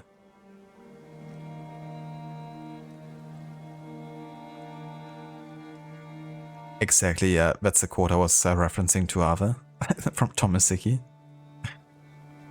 Very memorable indeed. Yeah, and that's the thing also with Pitcairn's quote, you know, like, he does make a point, you know, like, Connor is an extremely idealistic person, and it makes sense for Connor to be, you know. Like, he's often confronted with the colonists, you know, who are very kind of like, I don't know how to say, like cynical, I guess would describe it well, you know, where Connor is believing that everyone could live, you know, in equal measure with equal respect. But that's never gonna happen. That's even a lesson that Achilles wants to give to Connor, but Connor just never wants to really accept that. I quite love it about Connor, you know. That he is like an idealist like that, but it doesn't always match the reality of how things actually are.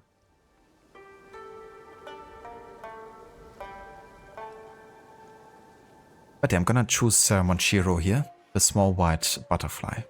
You are Monshiro, small white butterfly. Monshiro, it is strange. I feel different. I always wondered if I would. It is only a small thing, but... What will you do with me? That is a good name. Good enough for a new life. Do not waste the opportunity. Thank you for everything. I will never forget what you have done.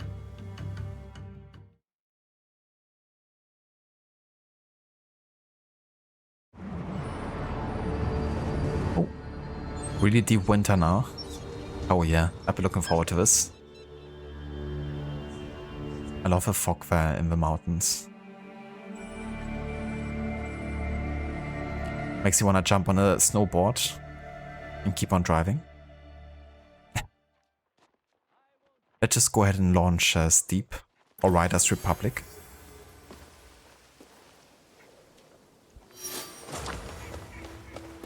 Alrighty, I think we finished the butterfly story now. Ooh, that's a level 35 quest, okay. Not for now. Okay, so one of them has been spared. And I reckon this was like a choice you could have made, I guess. If the game maybe made for me. Unless you can kill her? Not sure. But yeah, it finishes the butterfly collector league here. The kidnappers. There we go. Crook has got the controller, now in the shadows creeping. Bully Maguire watching like gonna cry. He's speaking. Feudal Japan assassin. Blade work so clean. Check out Crookie living the ninja dream. Nice one, Maxi. With the Edinburgh voice. Was that you actually doing the voice impression? Good riddance. Did you just hack into my stream and just did a impression there for me? How's it going, Maxi, dude? Thank you so much for the 54 months of resubbing. I really appreciate it, and thank you also for the rhyme. I hope you have a good Sunday so far. How did it go with the rest of San Andreas, actually? I hope you made good progress towards the platinum.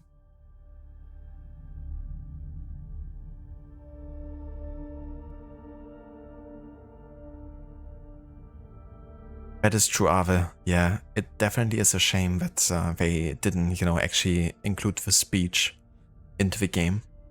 In general, like, there's quite a bit of cut content from, different AC games. But AC3 was having quite a bit of that. For instance, there's also a cutscene. Like a actual cut scene from the modern day where Desmond interacts with, what's his name? The modern day Templar he killed. It's not Warren Vidic, but, the younger guy that he ends up, hunting.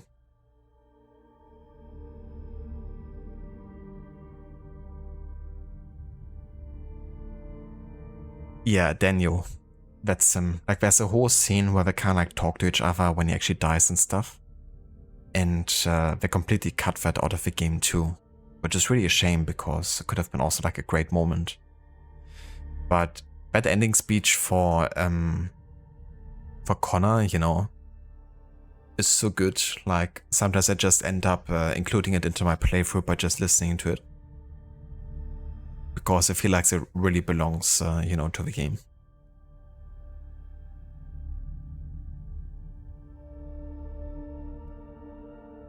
Yeah, the currency is called Mon in this game.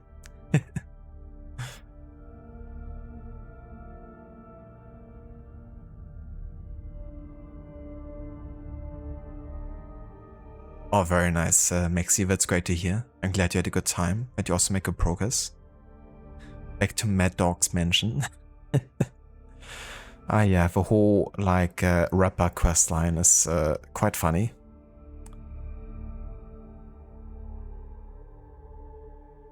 It's really ridiculous, but also quite funny.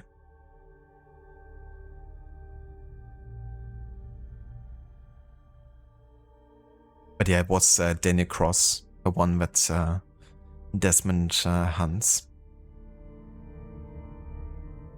Yeah, I wasn't remembering even like his, first name. I'm also like really bad with names. Like if I don't hear a name for a couple weeks or so, then there's a good chance it's just my brain erased it or something.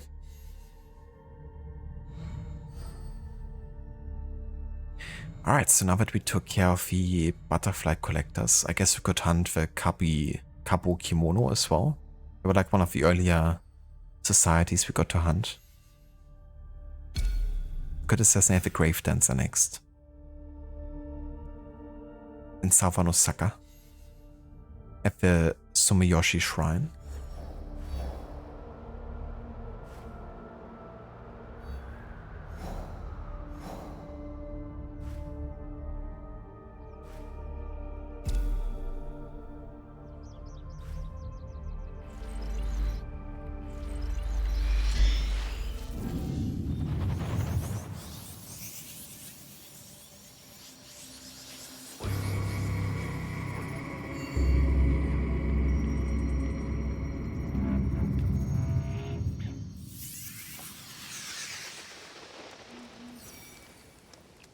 Hey, there's butterflies around me now.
AC Shadows is a copy of Lies of P. Why? Butterflies.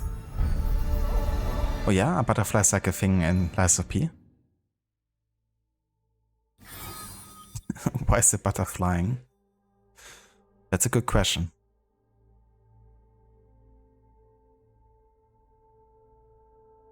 The Grave Dancer. It's a gang of degenerate Kabo Kimono called the Defilers, for whom nothing is sacred. They embrace the corruption that defines their age.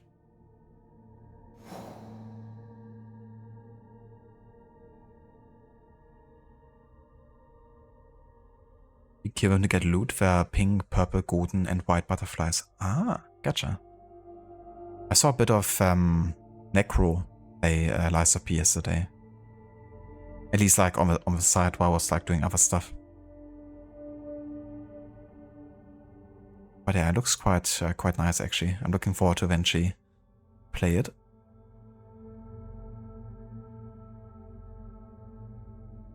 Sounds good, Coxie. Have fun watching F1. Hope you have a good time. Thank you for dropping in and for joining us today. And catch you another time.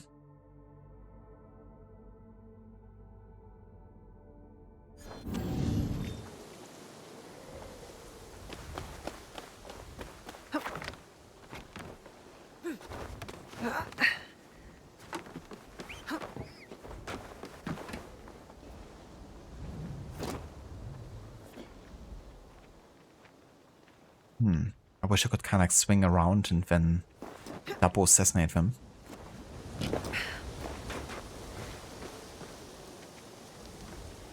No. It's not enough.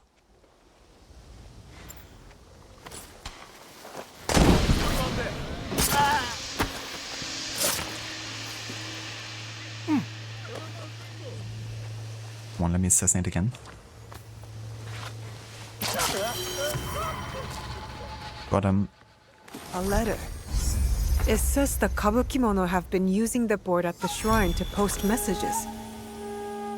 A letter? She said the thing.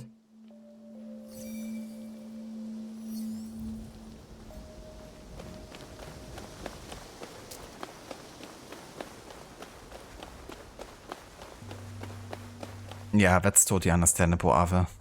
You would definitely have a better time, I think, having guaranteed assassinations on. I have them turned off because I want to play the game, you know, on like default settings if I can, and there's of course like certain skills and equipment that's, you know, the whole point is kind of like boost assassination damage. So I'm playing it as an RPG here, but yeah, I would lie if I didn't say that not having guaranteed assassinations actually pissed me off on more than one occasion.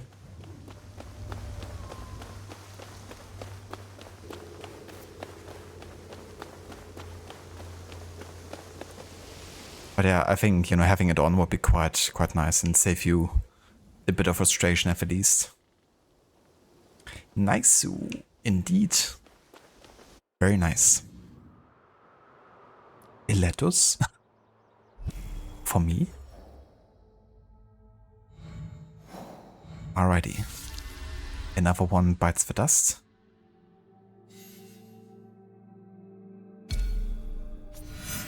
Looks like I have a new letter. Looks like I have a new letter. Okay, let's do this. Leave a message. At the shrine.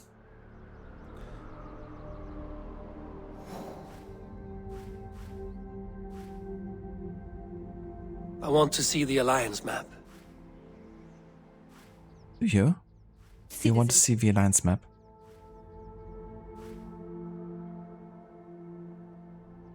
So Western Setsu.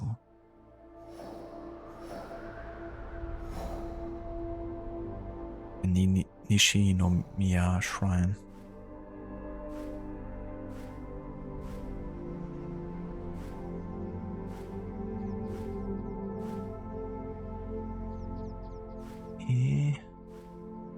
Chaye! Decision, Gerech. Look at little Goblin Jr. Gonna cry? always.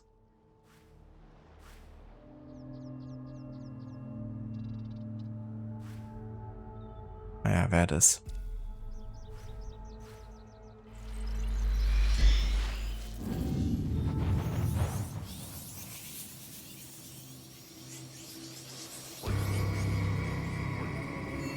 You like the idea that you can't assassinate someone because armor all over it, but honestly the target should always be 100% assassination. I agree.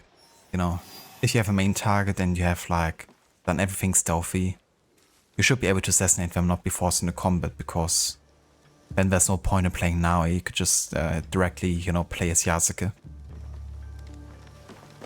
Speaking from experience.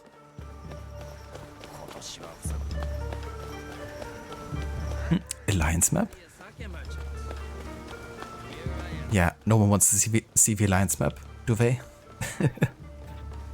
Not after you've done an actual 100% playthrough of AC Valhalla.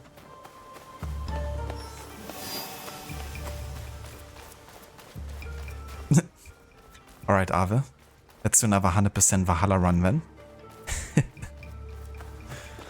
You would love it right now, wouldn't you?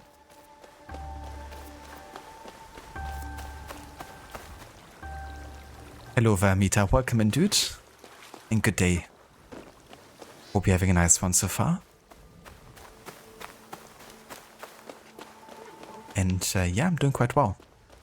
Focusing a bit on the side content today with Shadows. We're currently just hunting some leaks and targets. But yeah, it's quite fun.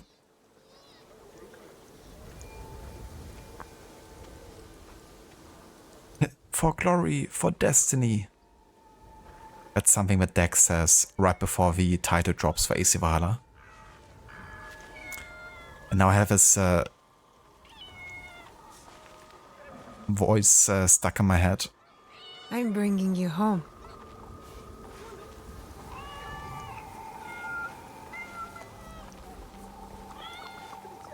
And kitties are just so freaking cute. I wish I could adopt them all. Are you lost?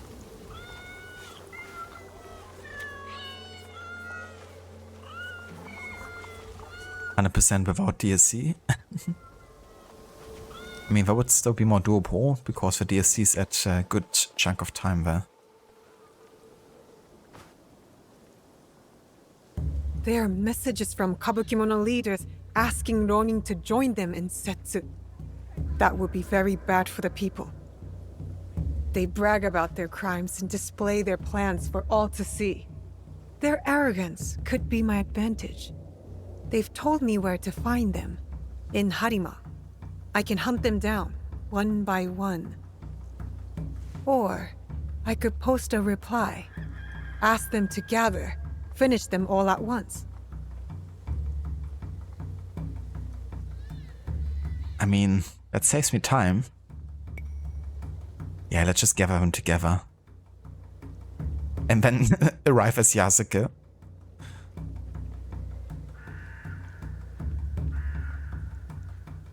It's like make them believe they're actually meeting Naoi and then, you know, Yasuke arrives.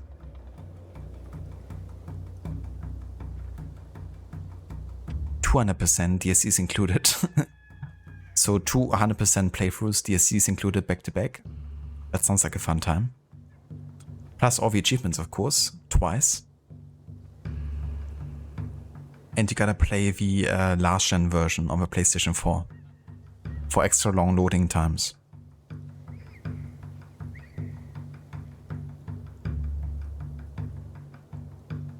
Glad you're doing well, Mita. It really sucks though that you had to, you know, stay for longer than your shift actually went for.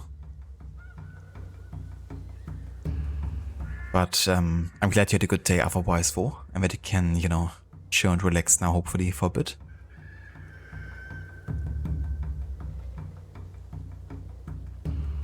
Yeah, I still haven't played the Dawn of Ragnarok DLC, honestly. Like I never got around to it and it never really piqued my interest either. So I still haven't played it. Eventually I will, but you know, with my historic order run, it didn't really have any priority either. But to be fair, I didn't include the other DLCs either in my historic order run for Valhalla. because it was just a bit too much. And we already, you know, spent so much time with a base game that I felt like, you know, that's actually a good enough representation here of Viking culture, I would say.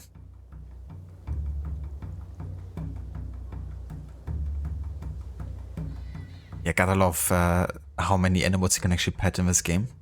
And that you can also pet, you know, the like small babies and stuff. Hello there, Oliver, welcome in. Ahoy there. And good day, how's it going?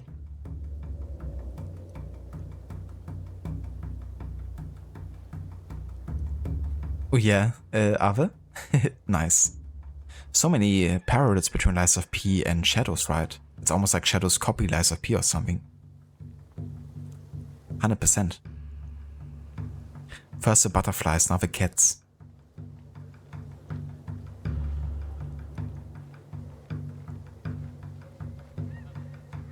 Oh yeah, I love cats too. You know, even though we have a dog. And I haven't really had like a cat for like ages. We used to have one like, you know, growing up. But yeah, I would love to adopt a cat at some point.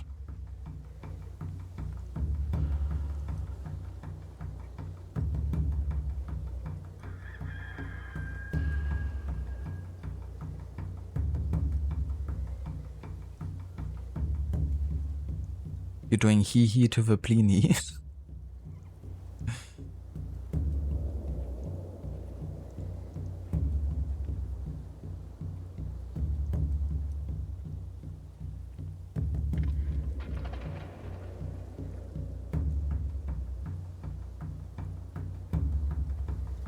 Yeah, I don't know, like Dawn of Ragnarok really wasn't my interest whatsoever. Like knowing also that it was the studio behind Rogue, you know, and they weren't really known for like my favorite AC experiences, to be fair. Like Curse of the Pharaohs was probably one of the best ones, you know, like environmentally speaking. And they also created some pretty cool worlds like with Rogue and Wind of Atlantic and stuff, but from like a gameplay and story perspective, I never really liked the games the best. So that already made me like a bit, I don't know, like curious about Dawn of Ragnarok. And then I watched like kind of like some cutscenes and, you know, a summary of the story, and I was like, okay, don't have to play this one. And to this day, I still haven't had any desire to actually, you know, get back to it.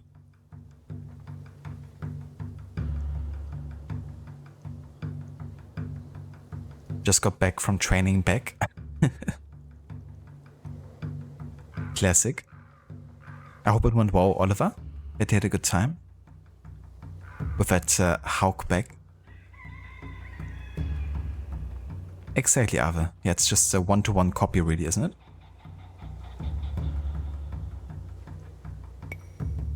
Alright, so I want to gather them together. It's gonna save me some time. Them together. End all three in one strike.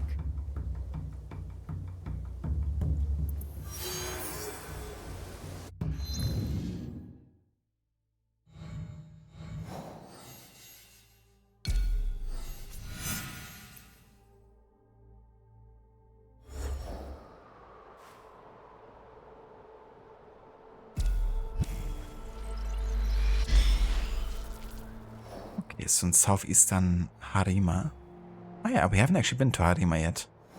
It's gonna be our first time. And we're looking for Takasago.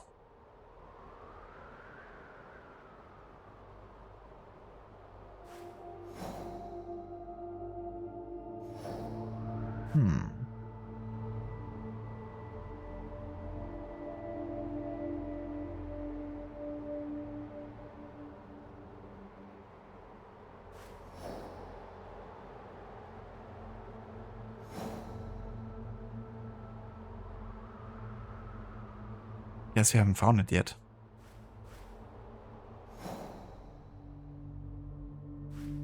Maybe it's here? Let's send a scout.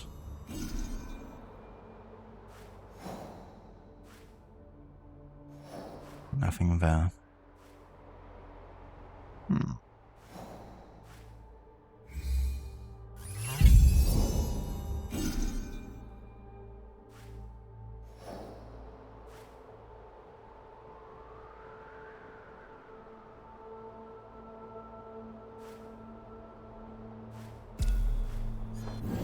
let's just grab a viewpoint then.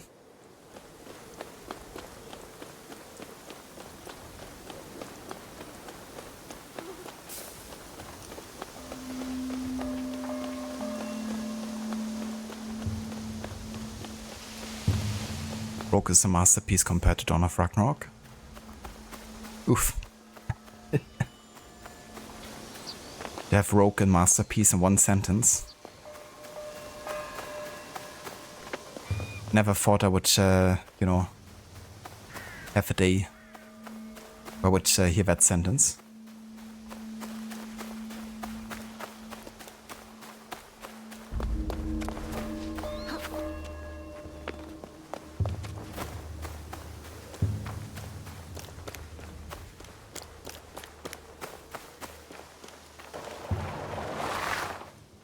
Oh, nice, Oliver. That's great to hear. I'm glad you had a good workout.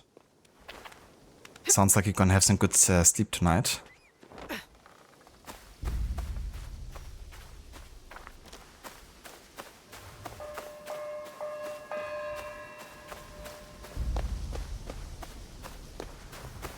Ah, nice, Amita.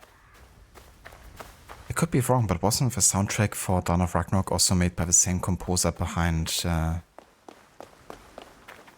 Curse of the Pharaohs? Elitsa Alexandrova, I think her name was.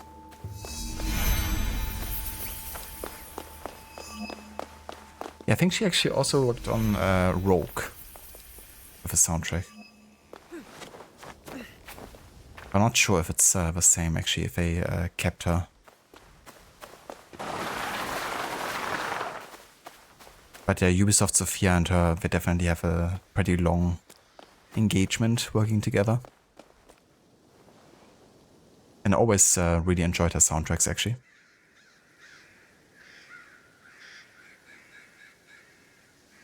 No worries, Ave. Catch you next time. Thank you so much for dropping by and for being here. Hope you have a good rest of your Sunday. And let me also give a shout out here. Yeah, for anyone who hasn't checked out Ave's channel before yet, he's currently playing for Lies of P, playing the newest DLC for the game. He also started to play with AC Shadows and also likes games like Cyberpunk. And yeah, it's a really good streamer. So if you're intrigued in those games, then have a look into the link there. What the fuck? Look at this dude. He's having wings. That wasn't even like one of my targets here for this story, but for the yokai. Long-term demon hunters. They look interesting.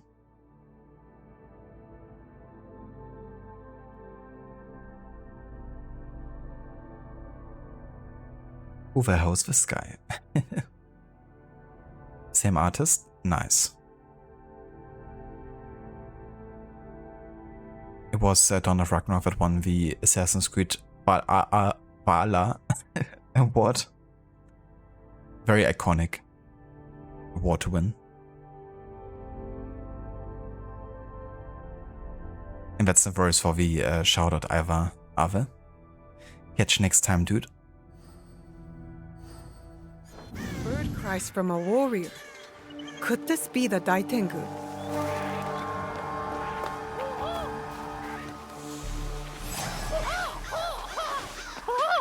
Mortal wanderer, do you seek honor in the clash of steel? Or do you flutter by like a leaf on the breeze? I don't flutter. Oh, it's so ridiculous.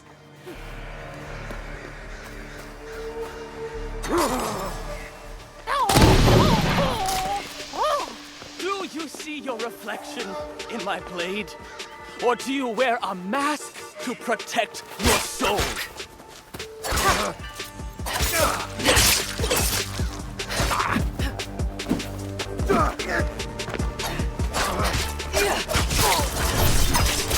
Gotcha.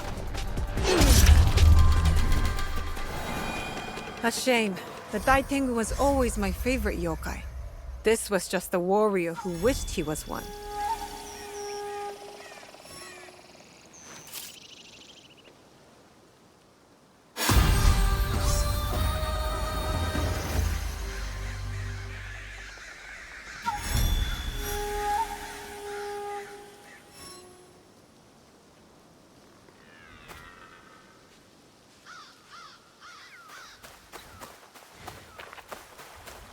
seize the moment.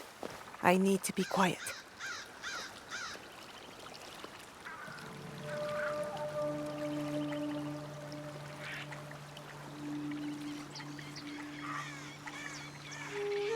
Perfect spot.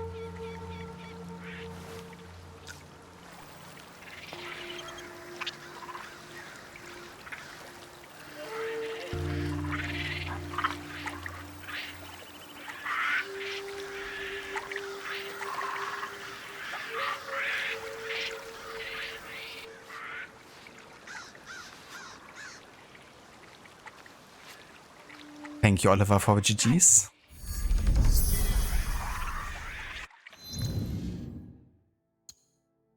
Another target bites the dust. The macaques bathing in a hot spring. During the cold winter months, macaques will frequently spend the daytime hours sitting in the warm water of the onsen or volcanic heated hot springs, returning to the security of the forest in the evenings. These hot springs baths help them stay warm and decrease stress. I mean, yeah, that's what I would do as well in the winter time.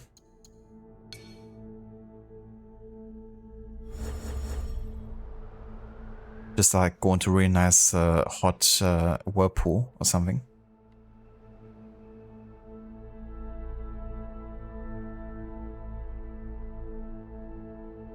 You also need to reduce stress. Maybe you also need to find a hot spring, Eline. Or like a nice whirlpool or something. But welcome in, Eline. I hope you're having a decent day so far.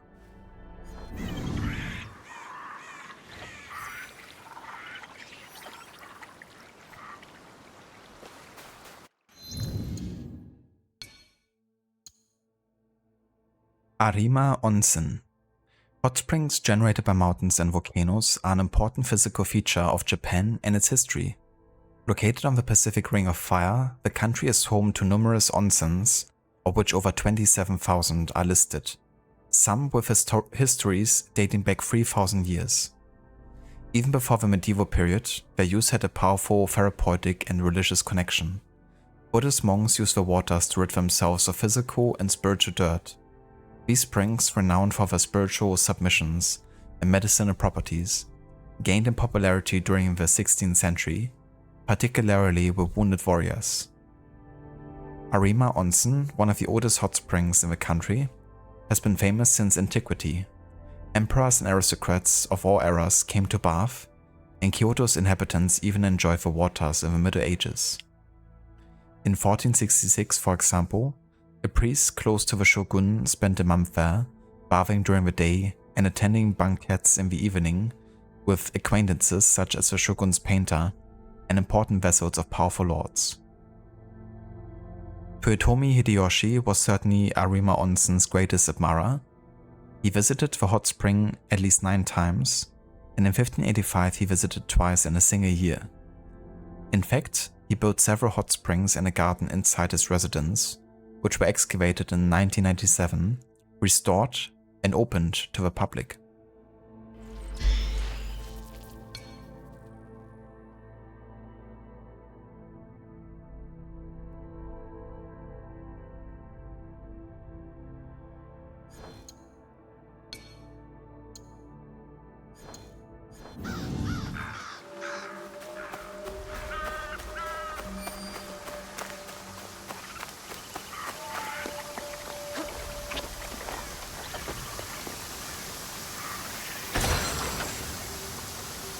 Ooh, a demon tooth. Oh yeah. Let's have a look. Plus 2 health segments removed on Rush Assassinate. I like the look of it.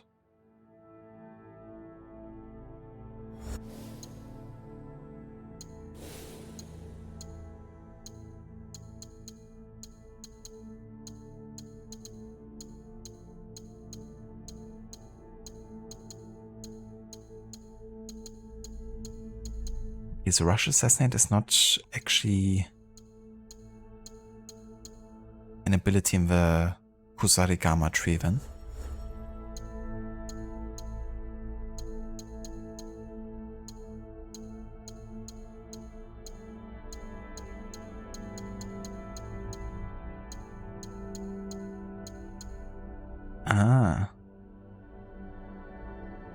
So that's the ability then.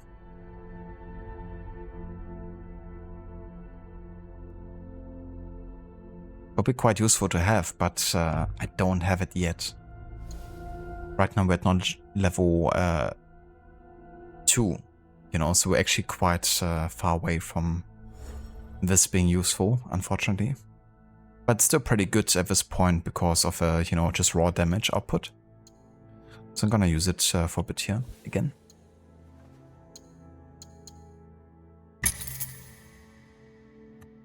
"100% origami skills." Some of these bonuses are just memes at this point.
I have to stay low.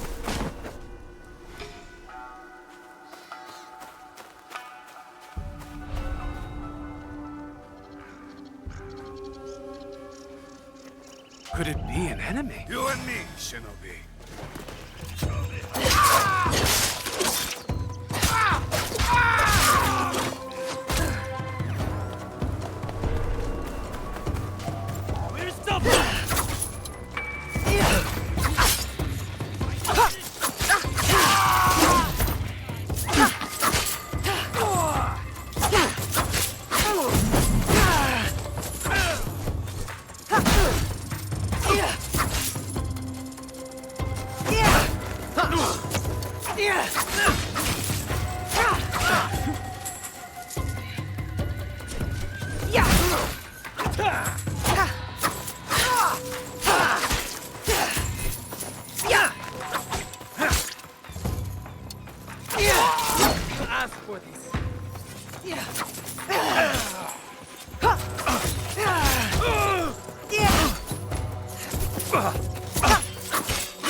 Just give up.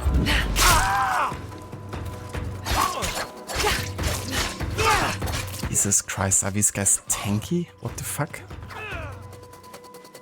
So that's level 28, right? I'm like level 27. And look how little damage I'm dealing to this dude. But yeah, that's Quebec games in a nutshell. You gotta hit an enemy for like 100 times before they even have like 1/3 of the damage needed.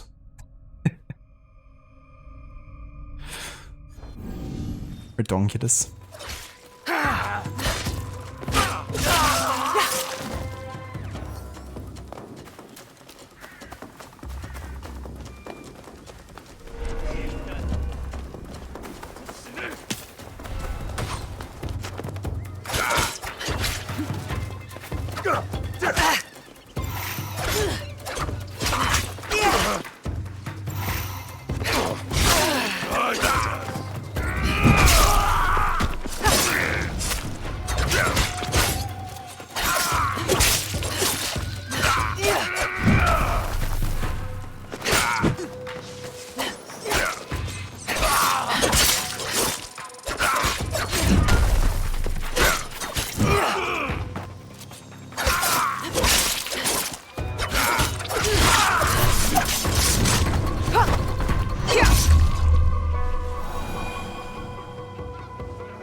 Just missed.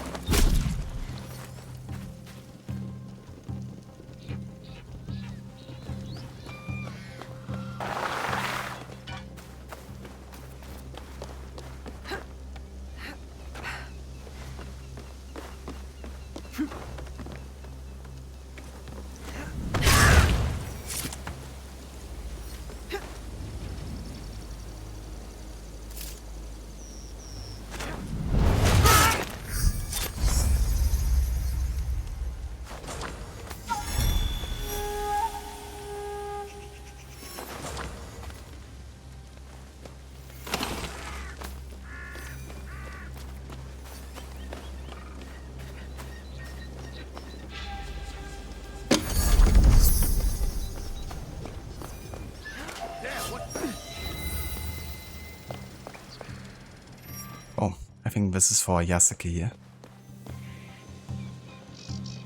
Nothing. What the fuck?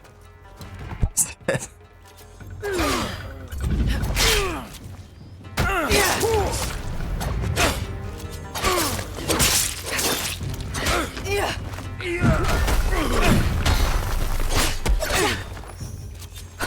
He's doing Yasuke's moves here.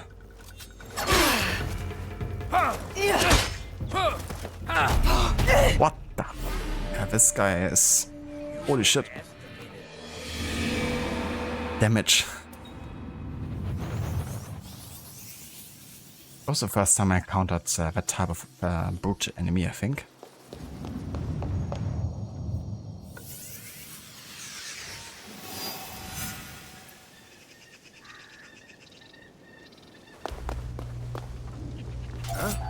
Someone's being killing the eagle. I lost it. I'll make an example of you.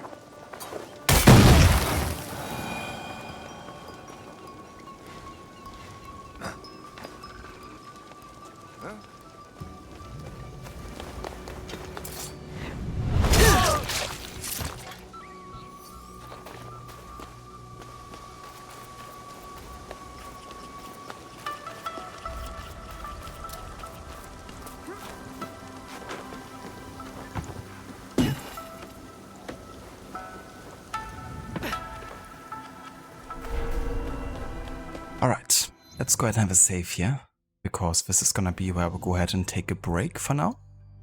But we're not yet done for today, we're gonna keep on going for a bit longer. And I think I'm gonna go back into this fort as Yasuke, so we can actually do this like tomb that's located here. Yeah, it's a kofun. Also give us a new teppo, like a rifle. So yeah, let's take care of this here in a second. But for now, though, it's gonna be where we go ahead and take a break, and I'll be back in just a bit. Thank you, Mr. Goody.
Alright, we are back with more of AC Shadows as part of our Historic Order run.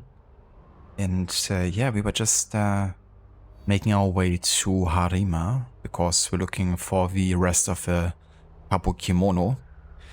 Though maybe it's not actually the best idea at this point because some of these guys were like over our level and were quite healthy. And we still haven't actually found the location where they're supposed to be. I mean, they're supposed to be in like southeastern Harima, but you would definitely reckon it's like somewhere down here. But yeah, there's actually like a tomb-like location here that we can do as Yasuke, so let's go ahead and switch to him. I haven't actually played that much as Yasuke today yet. Thank you, Gorky. Welcome back as well to you.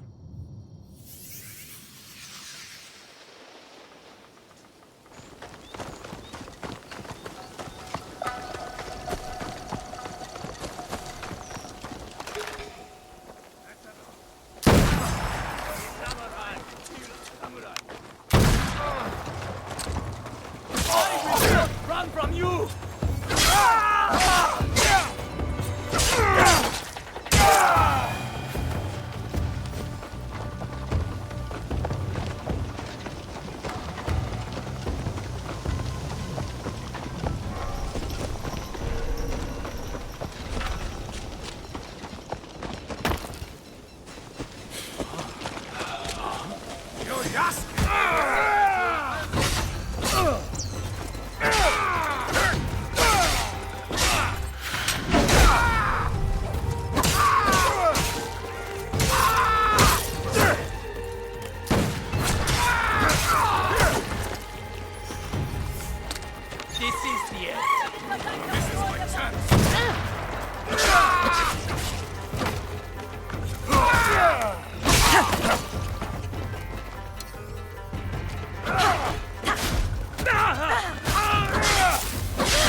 Strengthens my body and mind.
citizen.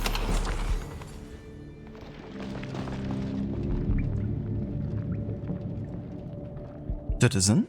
Citizens. Citizens. Citizens.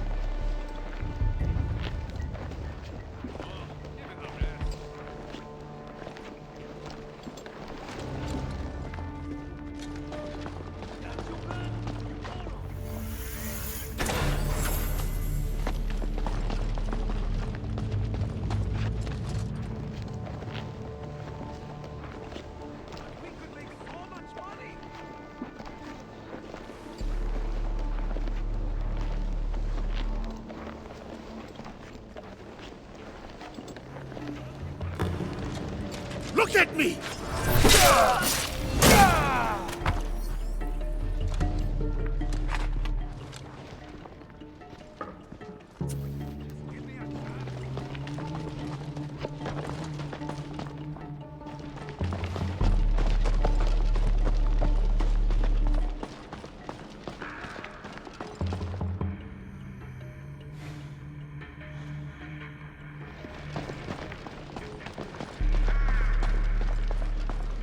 Something's moving.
Alrighty, here we go. Let's have a look at this new tempo. Death's Bloom. Drastically reduce the reload time. I mean, that's pretty good.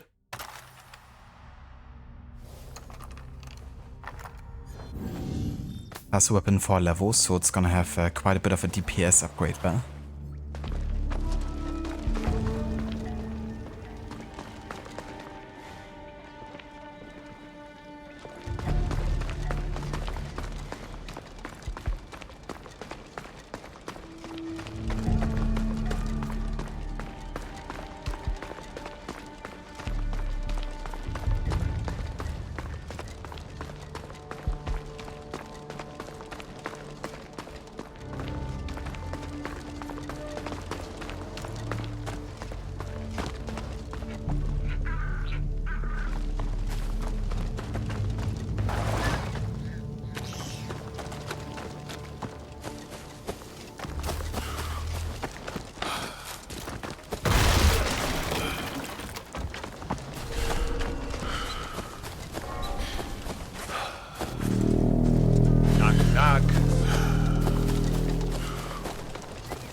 Knock knock.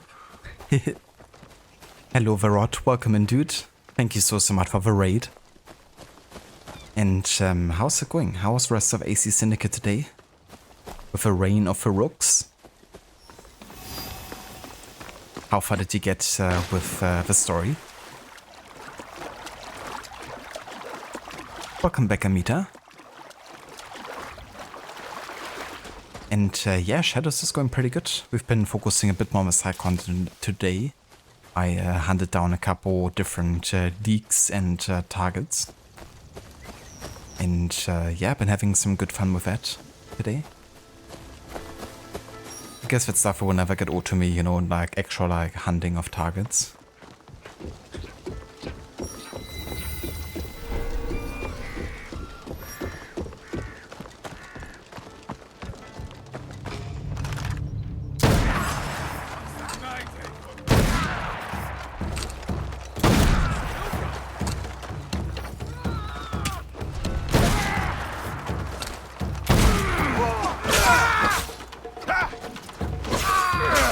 Hey look, it's almost like Syndicate.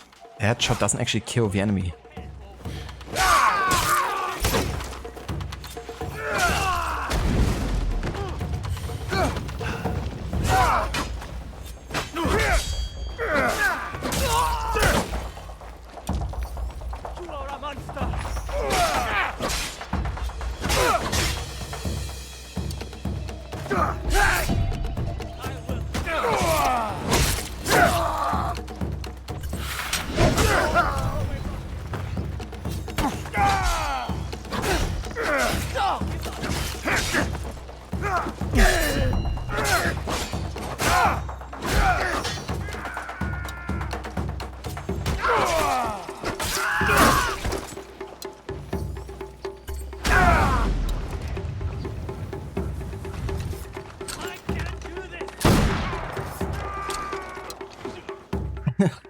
Nice.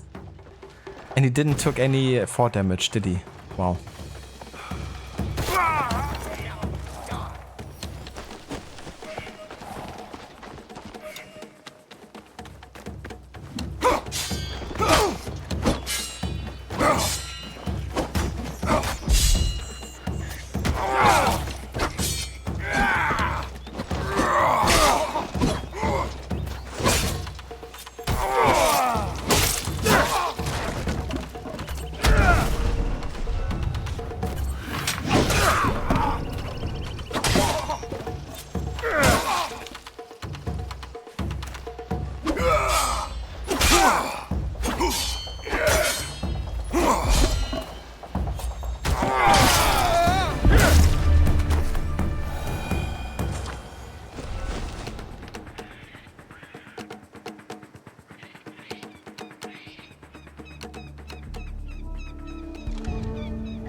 But yeah, for anyone who didn't come in with a raid of Rogers now, definitely check out his channel. He's another massive fan of Assassin's Creed. Right now he's playing for AC Syndicate. And for that game he's doing a Rook's challenge. So basically he has to use primarily Rook abilities and guilds to get rid of his targets and within missions. It's a really cool focus of that game on the gang side of things. And yeah, he's playing through all the AC games at the moment, doing like a serious playthrough, so there's many more AC games to come after this.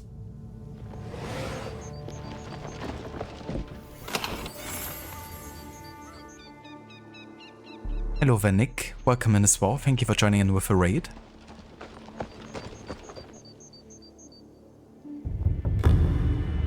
With the game all done with all the boars liberated, but the game crashed a second time. Or did it?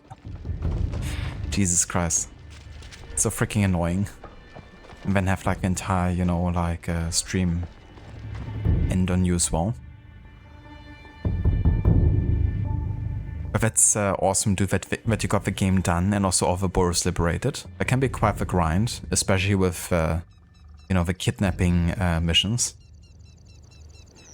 GG's dude on getting, you know, Syndicate done with the Rook's challenge. That's awesome. So, would you recommend doing that challenge again, like to someone who hasn't tried it yet? Would you say it's like been a good, fun time with it? Or would you say that there's too many moments where the game doesn't allow you to do it like that? Yeah, who would have thought? Enemies not dying to headshots and people not taking 4 damage in a Quebec game. That would never happen. Hello there, Keone. Welcome in, dude. And good day. And that's some voice of a shout out, Ivarod.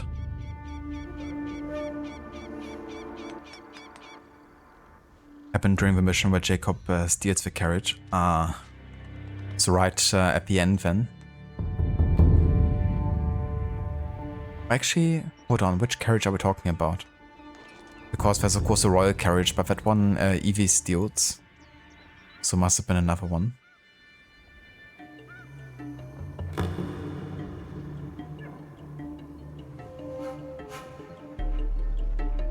Milner was the only main target that you were able to get the Rooks to kill. You think it's worth doing at least once, but towards the end you found the Rooks glitched a lot. Not fighting enemies, getting stuck on environment, things like that. Yeah, that's fair. Yeah, the AI isn't really like that good at times, you know, the way it works. And they really do tend to have like a mind of their own sometimes. Like cool, they're gonna also target an aggro and you know, where they're gonna run next. And then you also gotta have the option to have like more rooks close by to actually be able to recruit again. Ah, you meant Pearl, I gotcha. Yeah, that makes sense. There's quite a few around the like central station, isn't it?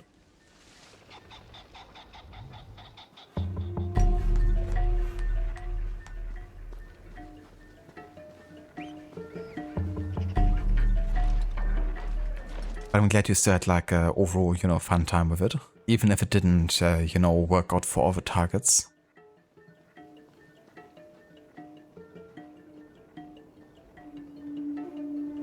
Welcome back, Dr. Darling. Rot Legion raid.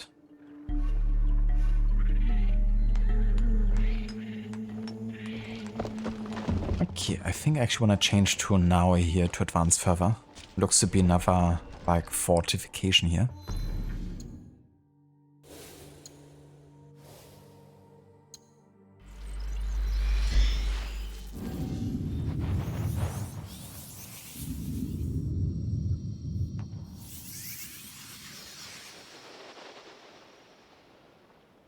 Wouldn't it take Lord Cardigan?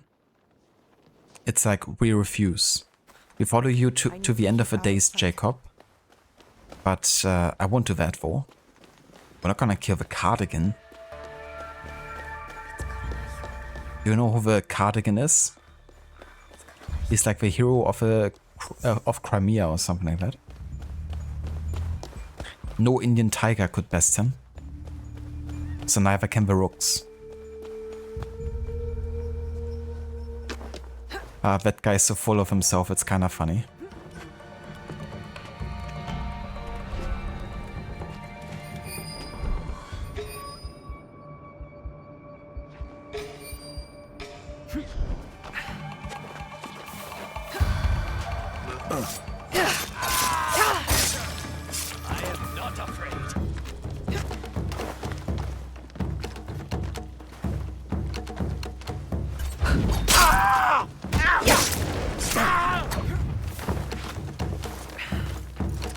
No 4 damage again. Yeah, they take no 4 damage whatsoever, do they?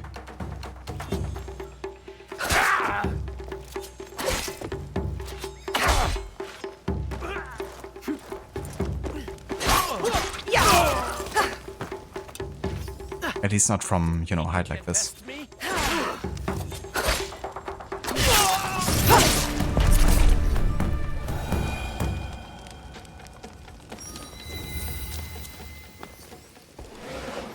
I'm sure it's not.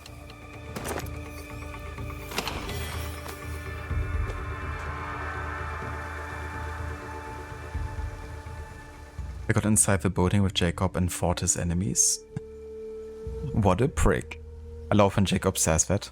It's quite relatable having to listen to his rant. Yeah, they must have the Cassandra DNA or something. In the 2000 years that Cassandra was living, she created a large family of people who couldn't take 4 damage apparently. At some point she branched out to Japan.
Would be cool if I could actually hook my rope dart to this thing here. I think it would work, but doesn't seem like it does.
Cassandra's why all the assassins exist after all, or Quebec would like that to be the case.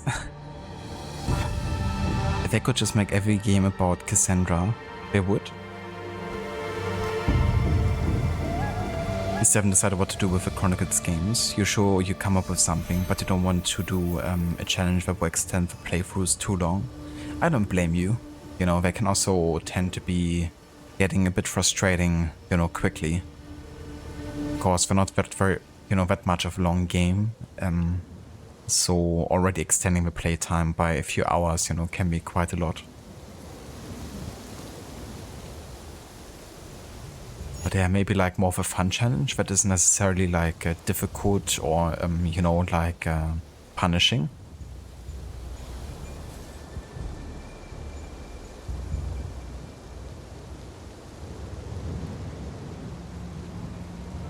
Hello there, Cyber Exile, welcome in. Is this the best RPG AC? I wouldn't say it's the best RPG out of the games. Because it doesn't go quite heavy into the RPG mechanics like, for example, Odyssey did. But it's definitely a solid game within the RPG AC games.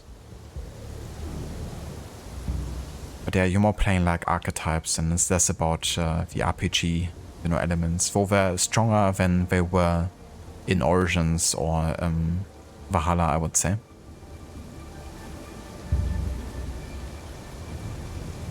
But yeah, when it comes to just like, you know, is it like the best out of the newest released games? Then for me, it's not. But it's also not the worst.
Stepped out of the bush for 1 second.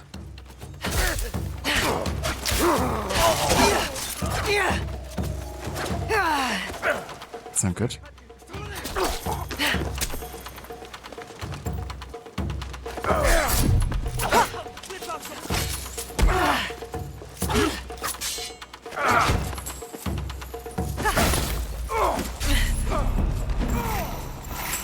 These guys do damage.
What made that noise?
Shinobi!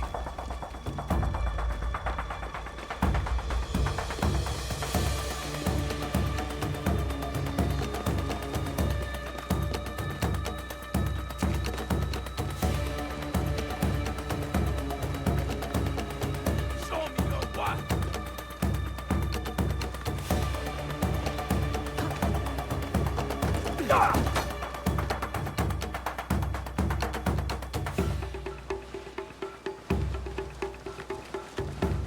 I'm not afraid of you.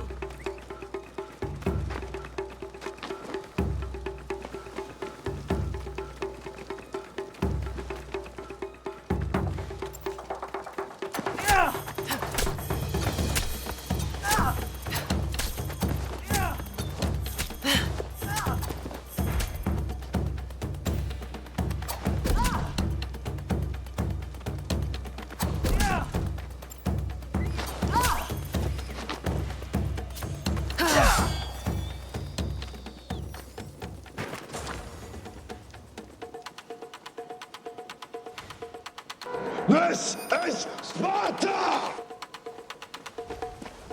Oh, the more you learn. I kind of thought this was Japan.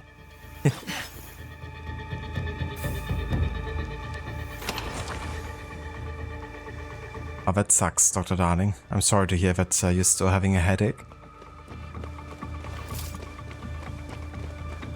So, how hot is it actually for you today? I think you didn't say it earlier.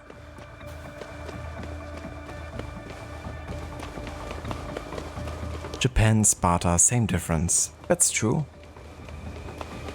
Quebec is gonna make sure that you're not gonna be able to spot the difference.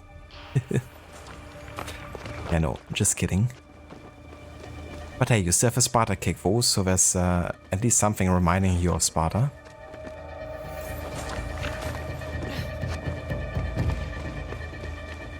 Because I was running around in that obstacle. Fair enough, yeah. That wouldn't help either. Howdy, partners. Could you join me over here?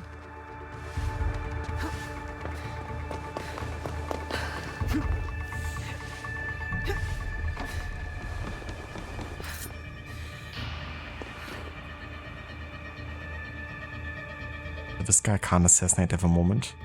Now I could try at least.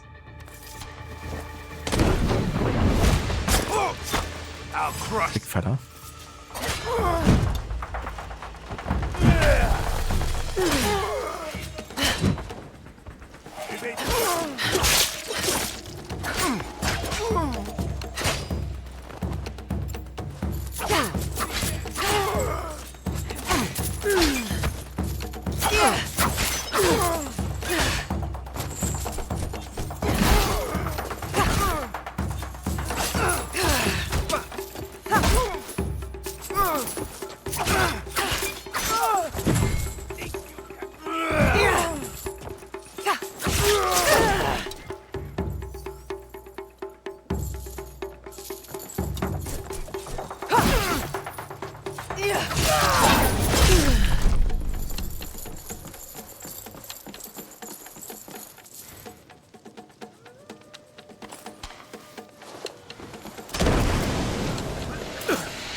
Okay, so where's the daimyo here?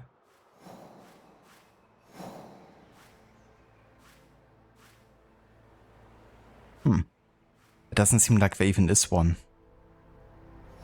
At this point.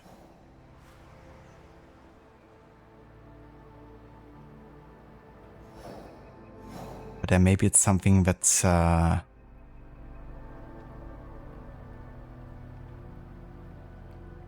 it's unlocked later as like part of the quest, you know, that we have like a target here or something.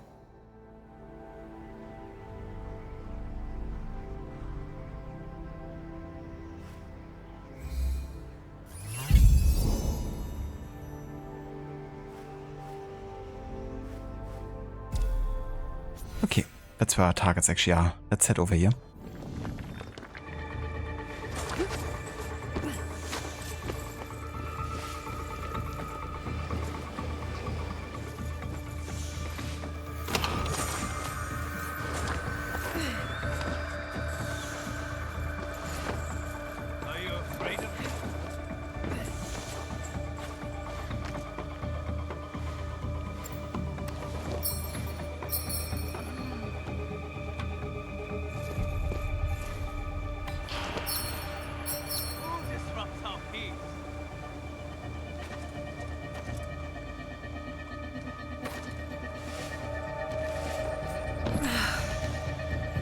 I won't let you escape.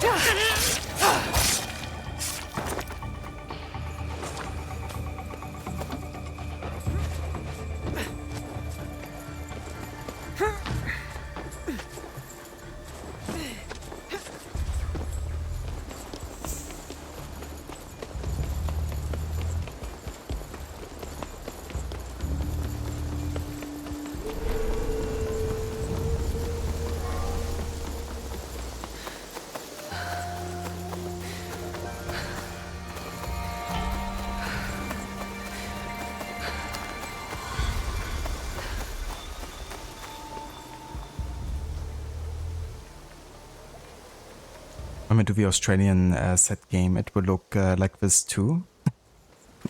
Will it? At least when Quebec does it, I guess.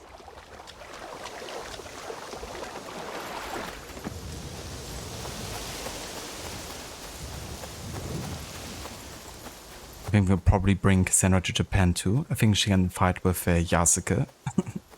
Yeah, first she's gonna challenge Eivor and then Yasuke. She's looking for every kind of like buff protagonist to challenge. Just to prove that she's like the strongest at all times.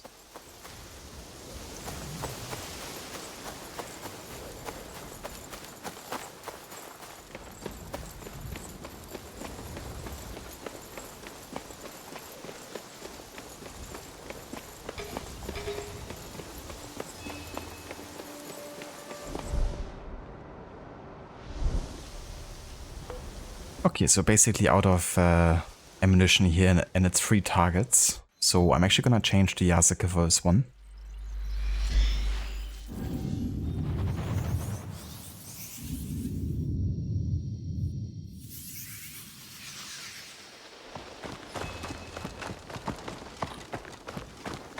It is time to end this Kabuki Mono campaign of lawlessness.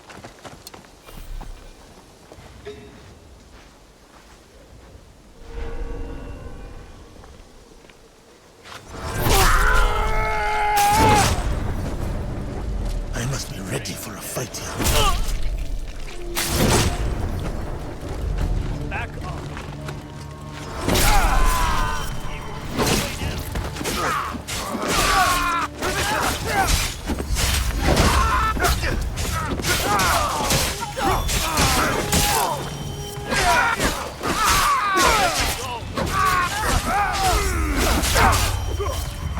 I will tell the priest to expect less trouble from the Kabuki Mono itself.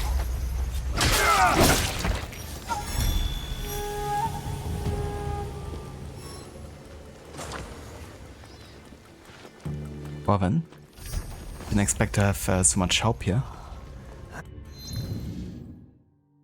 That was quicker than I thought it would be.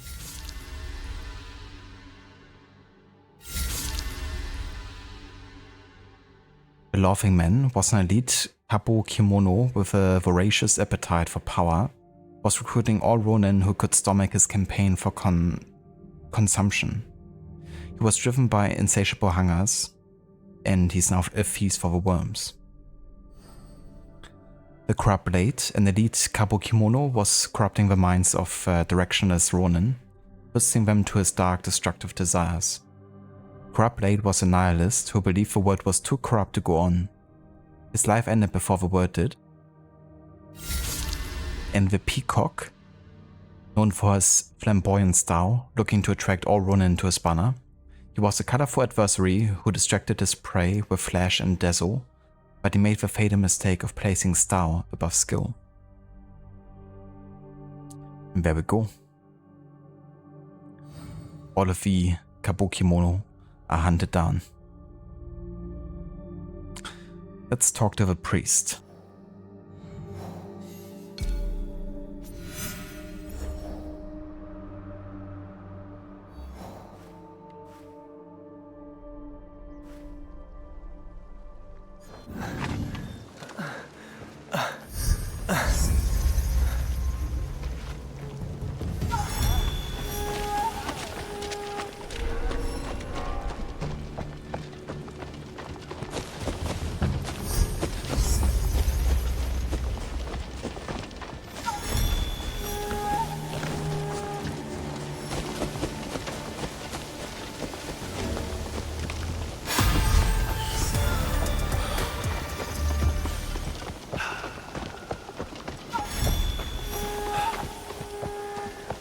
Too many mastery points here.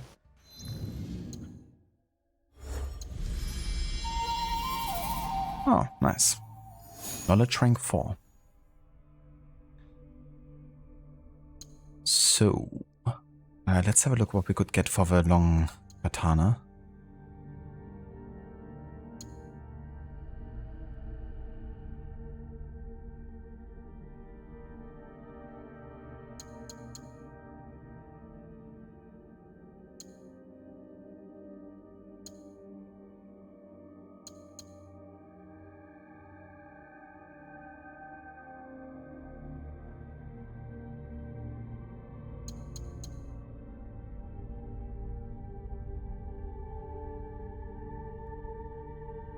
Let's get the sheathed posture here. Sheathed attack can now become a posture attack by holding right bumper or right trigger. Let's get the riposte. Release left bumper right after blocking to hit a hit to perform an immediate riposte.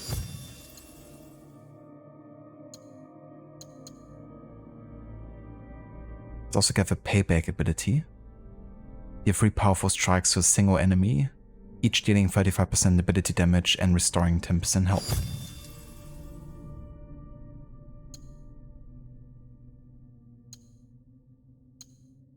And let's also boost the power dash ability to give it armor piercing.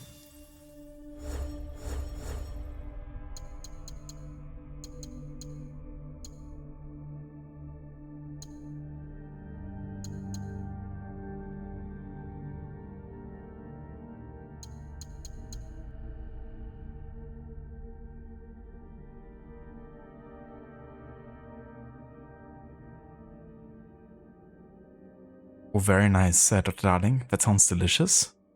So chicken meatballs with fried vegetables for dinner. Oh yes. I love fried vegetables or like oven roasted vegetables as well. Yeah, we're gonna be a bit lazy today and just get some takeout. Gonna have some Asian fusion here. We're probably gonna get maybe a curry. Or maybe like a really nice summer dish with like noodles and like marinated beef and vegetables, peanuts and stuff. That's also quite nice with like a really nice lime dressing.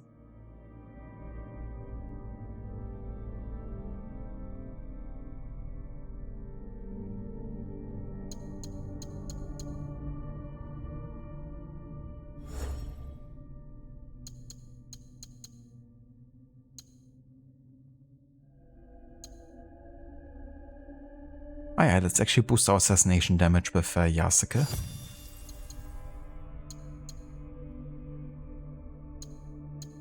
Let's also give us better cry ability.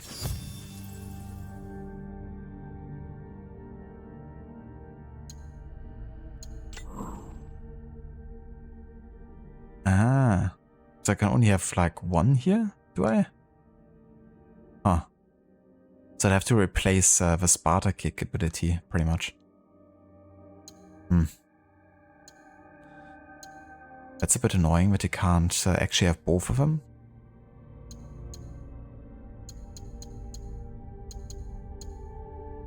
But yeah, let's assign this for now then.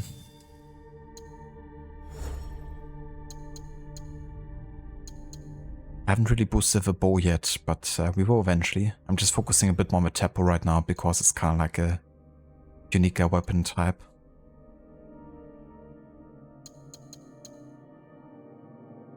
Let's get these concussion bullets. They build up Day's Affliction.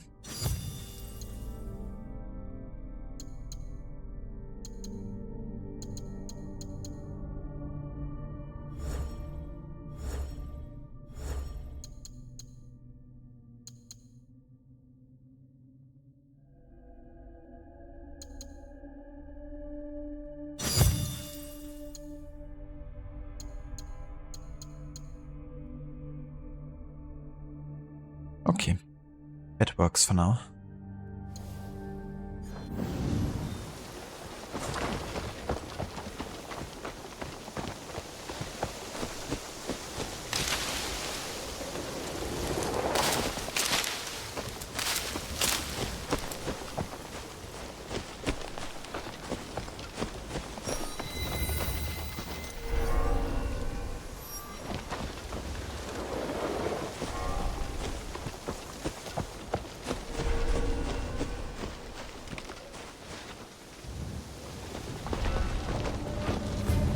Look here!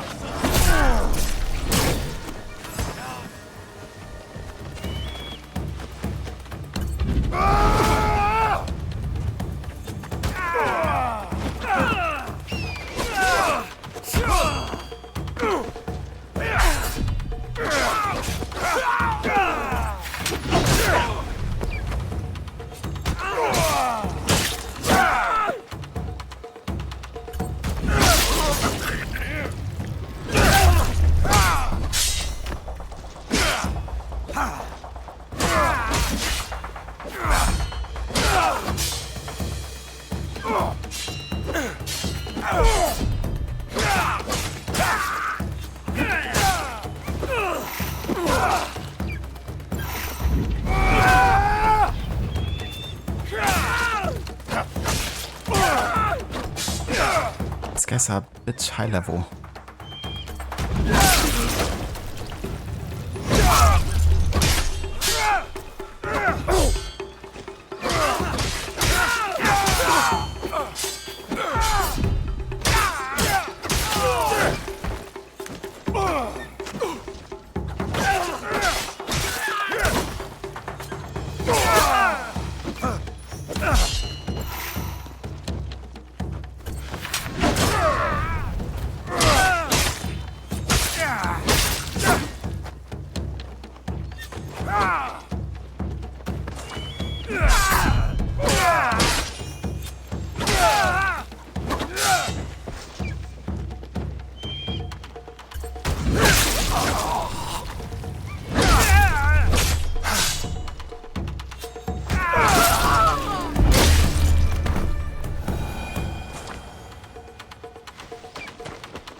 Does the game have the whistle to lure guards? It definitely does, yeah.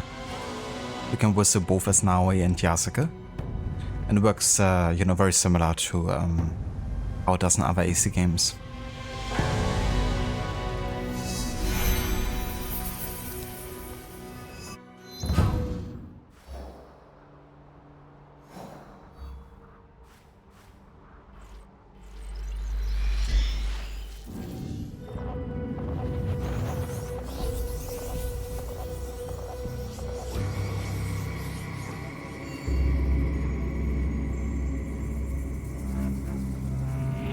what's quite interesting is when you actually whistle and someone comes to investigate, they are being aware, right?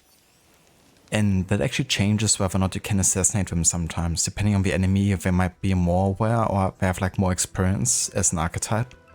They will anticipate something being off above a situation and they prepare themselves for an attack. So if you don't have guaranteed assassinations on and they go exactly to the position where you have whistled from, then there's a good chance you won't be able to assassinate them and they will stop you in the attempt. But then changing position after whistling and approaching them from behind, for instance, you will be allowed to assassinate them.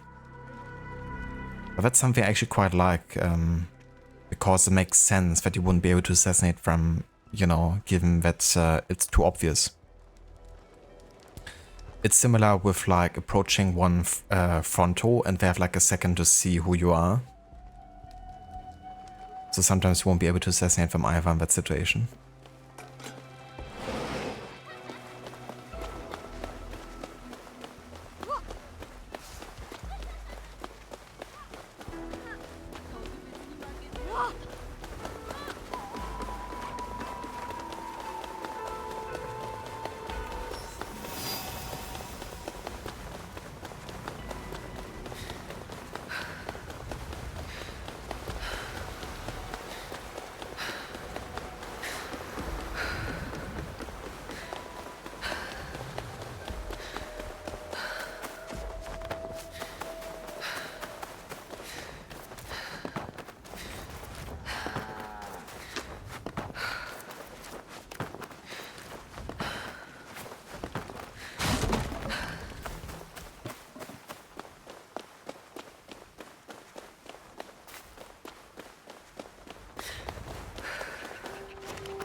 Did you see the kabukimono?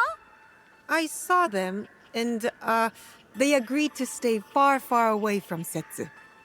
Why did you do that? They were the most interesting thing in this dusty place. Ah, I know. I'll put on plays.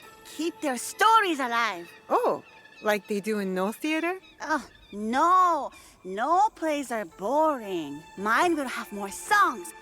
And dancing! I'll name them after the kabukimono, and everyone will come see my kabuki plays! Izumi, you must not bother these good people with fantasies. Back to your studies. I gotta pause this here. So, they refer to us as these good people, even though you don't actually see Yasuke in the cutscene. And I still can't get along with that voice actress for the kid. Like, one of the worst voice acting in a long time that I've heard. Specifically for like a child. Thank God she went away. Ah, the resilience of youth. When she's older, she may even appreciate the peace you brought to her people. Thank you.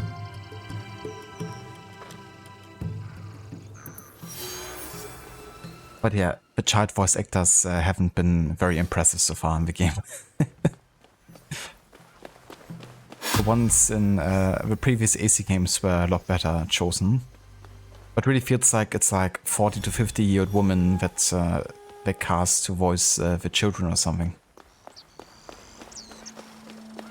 Not like you can't be, you know, a very good voice actress for a child in that age, but it's like, you know, done in a way where it seems like they're not even, you know, a child.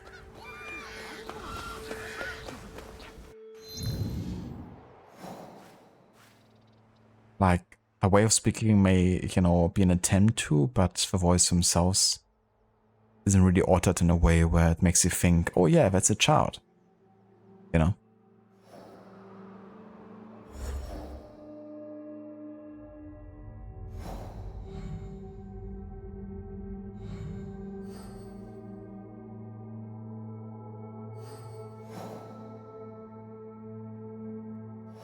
Alright, so that finishes the quest line in regards to the Kabu Kimono, which is another league finished.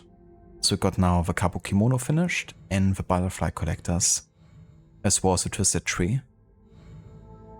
So we still got the Yokai left here, which are the Monk turned Demon Hunters. And also the Iron Hand Guild, which I haven't really focused on at all. But don't I think I've actually have been there yet. Yeah, there's like more located around Omi, which is also where the next like main story location is gonna be for the target, the Naginata. So yeah, I guess we could actually now head towards the place, unless there's like more side stuff around Osaka and, you know, Sakai and stuff that we could still do. Yeah, there still is this quest in relation to the Portuguese fella that settled with us. He's been asking us to destroy his research so it doesn't get into the wrong hands. So I guess we could do that.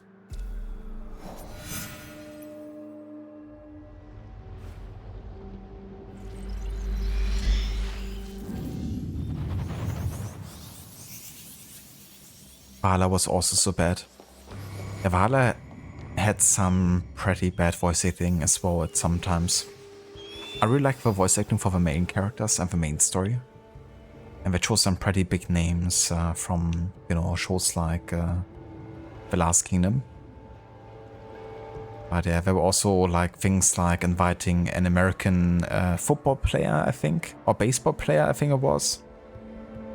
Make like a baseball related mission with like the worst American accent. At least, I mean, you know, it was like an American accent, but not sure why they, you know, had that in medieval England, I guess. But yeah, that mission and accent still irks me a bit.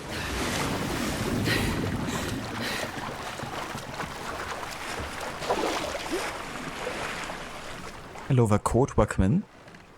At least it's not as bad as in the Oblivion Skyrim era. First talks like child and then goes as like 50-plus-year-old man for the next dialogue part. That'd be quite jarring to hear that like back to back. But it's funny when the dialogue, you know, voice is different to the regular NPC chatter voice sometimes.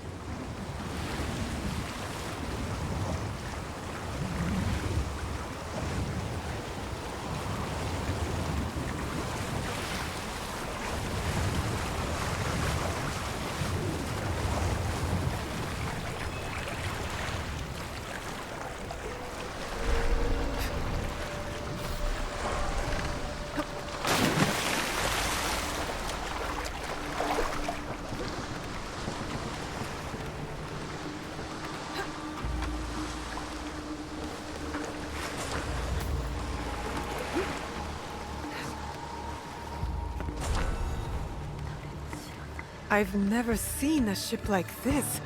Like a floating castle. Why can't I assassinate this dude? With a ledge assassination? Now I can.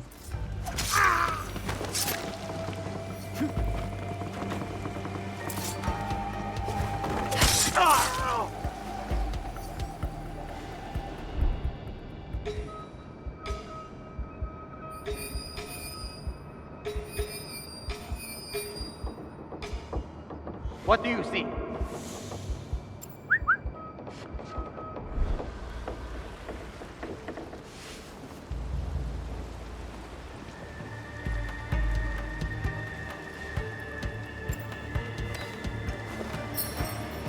What is amiss?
one cast down.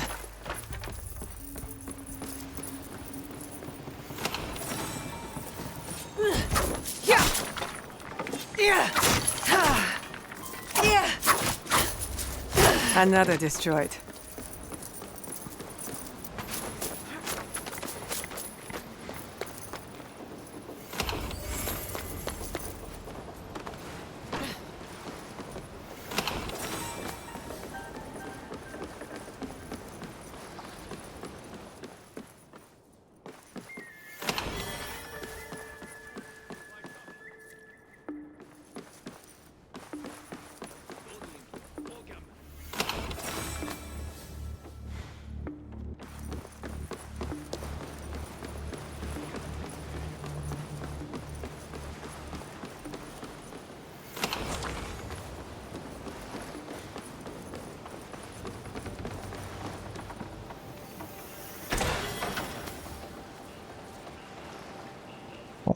Shadow Walker ropes?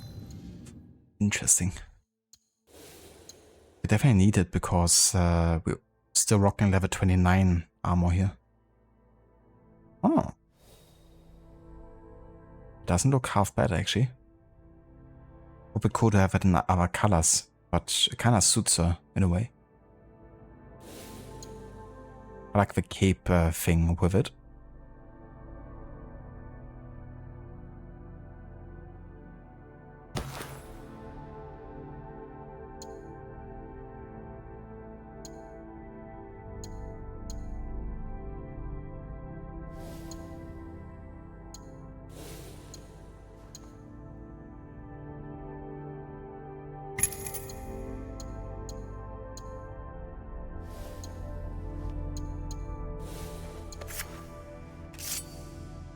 We also have a better Tanto now.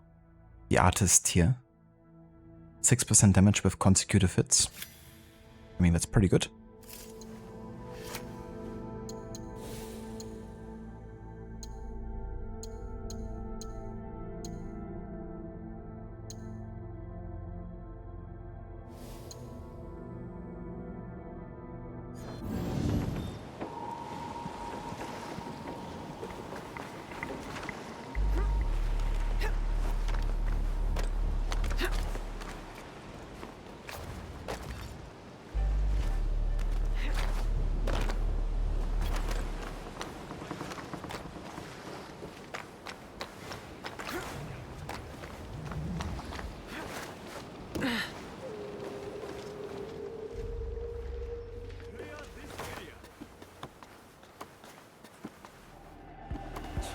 No fires after dark.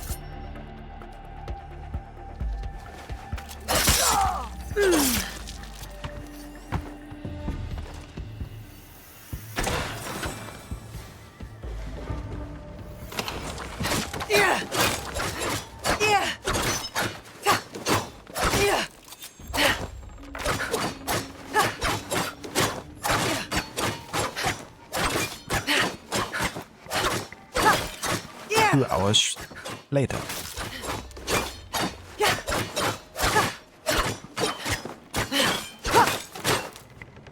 Oh shit. Here we go again. Indeed. Done. I should find Rufino. He said he'd meet me here.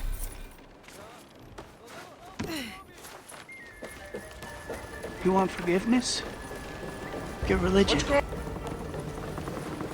Hello, Vickisleck. Welcome in, dude. Good day. It's a classic section of wanna trade chart voice and then sure as an old man. Ah yeah, you know, the natural ways of dialogues. Oh, I didn't realize there was an enemy here. Whoops. You're a pretty good shot. Just kinda looking at chat there.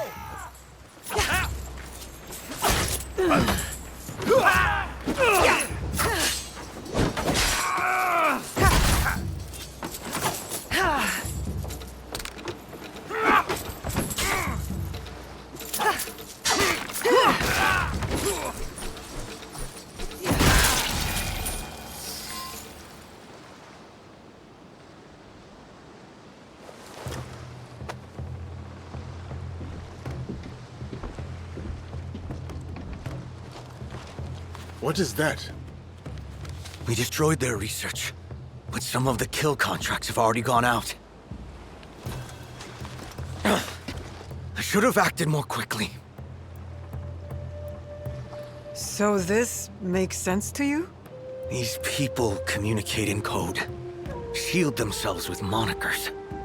This list, civilian targets. It says proof of kills are shown to an overseer. And then they report to the architect. How do you know their code?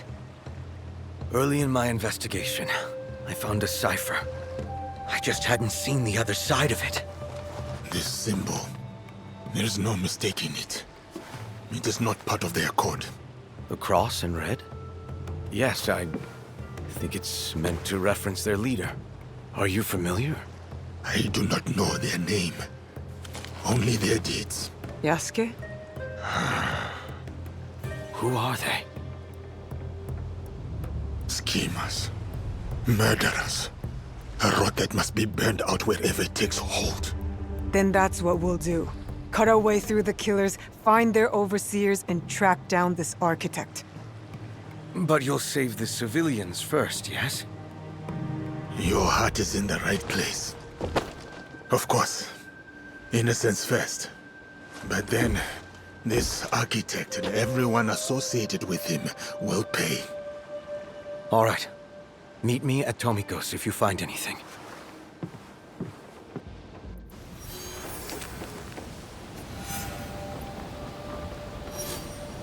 Contractor, when you are done with the ferryman, bring his bloodied sash to me as a bamboo cutting camp as proof of death. You may do what you like with the corpse, but I might suggest leaving it as food for the fish. The Buddha. The Buddha? From AC Valhalla? Now the mythological elements come into play here.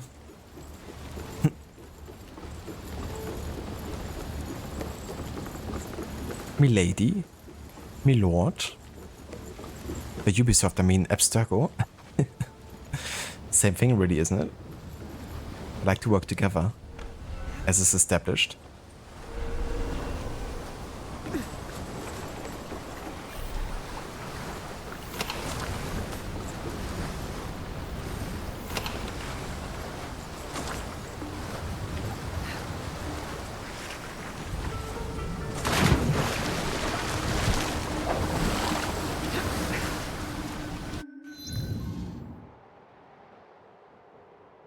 Bob the Builder. That also reminds me of the German version of it. Jo, wir schaffen das. Like, yes, we can do it. It's like his catchphrase in the German version. I have no idea how it is in the English one.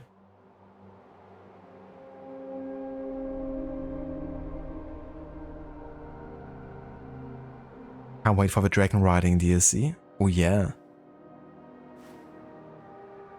I would love to ride a mythological dragon.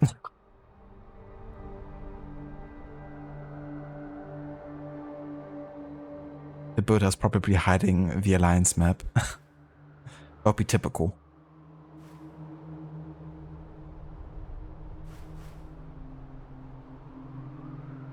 Okay, so where's this thread we talk about then?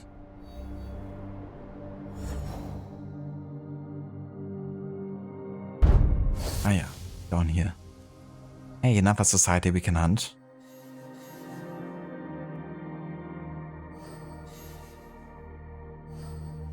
Also again in Setsu. Okay, so this one I'm not gonna focus on for now, because we're gonna come across these guys naturally either way at some point.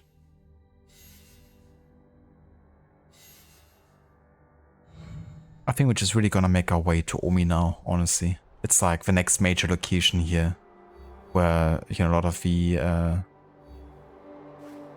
next, yeah, targets are gonna be located.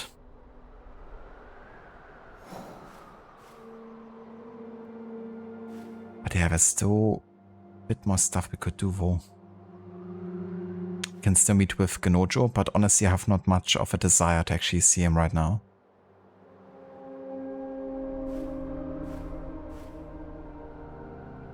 And we can also deliver some T-boats here to Rikyu, actually.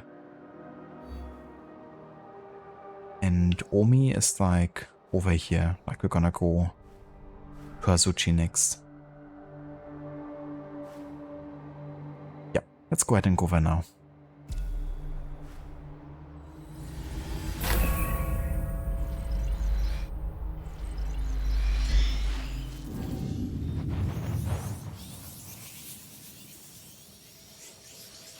As a kid, remember a show called Noddy that used to watch about gnomes? Noddy and Big Ears. Noddy and Big Ears. I'm not sure if I heard of that one before. Let me Google it.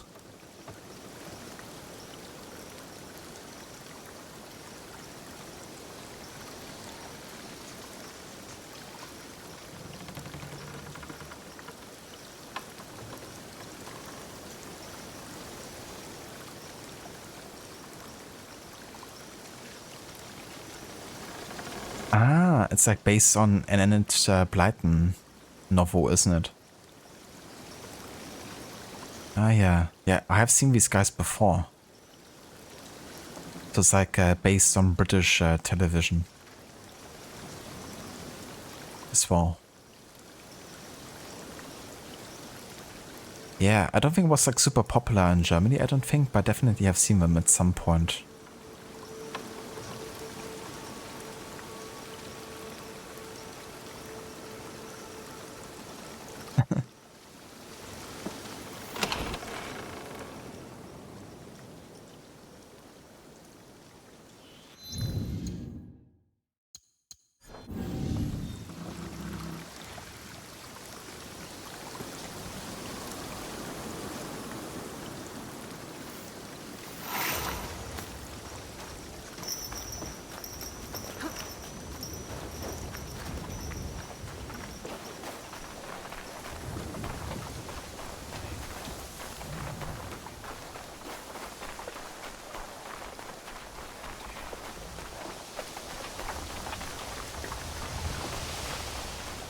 It's kind of funny, the connections the brain tends to make sometimes, you know, like talking about a topic like a childhood TV show and then, you know, making you think of like another one that might evoke similar feelings, you know.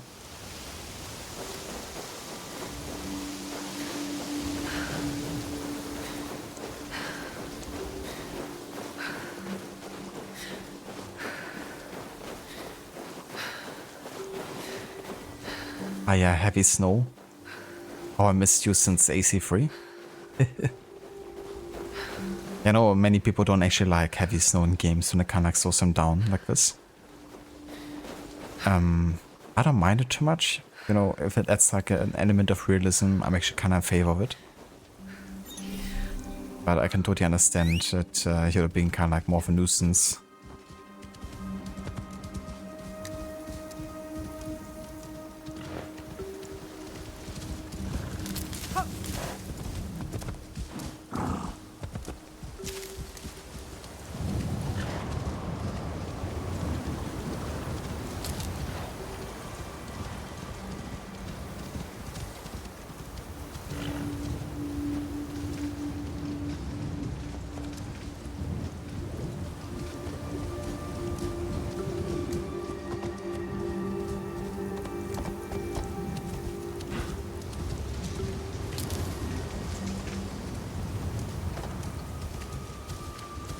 And I wish we had a different camera for horse riding, I have to say. Like much closer to her. You can of course do it yourself with like focus, but it's a bit annoying when you have to constantly hold down a button and it's also like maybe a bit too close. But yeah, something in between that would be nice. A bit more similar to how Ghost of Tsushima does the horse cam.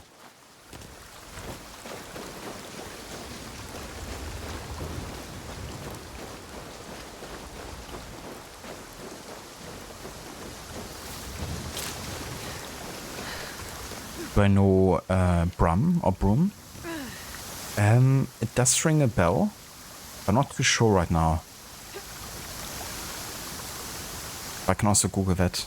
Maybe if I see like a picture.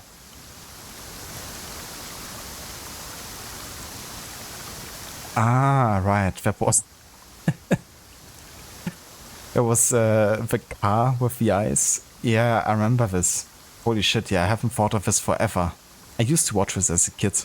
Like, it was actually one of my favorite shows as a kid. Now that I think about it. Amazing. Yeah, I remember this quite well actually.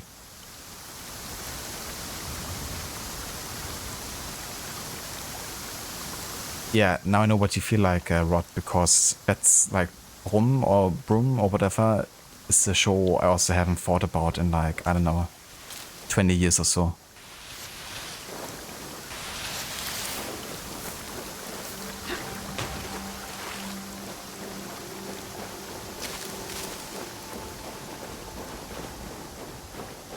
An easy step for an hour, but the downside you miss the ending of Rod's playthrough. Yeah, that's definitely fair, but you know, if you need the rest and stuff, then it's good that you could get a bit of that.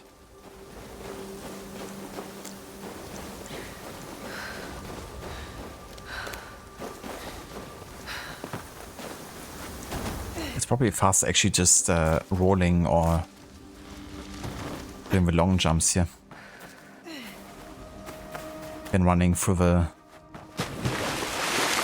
deep snow.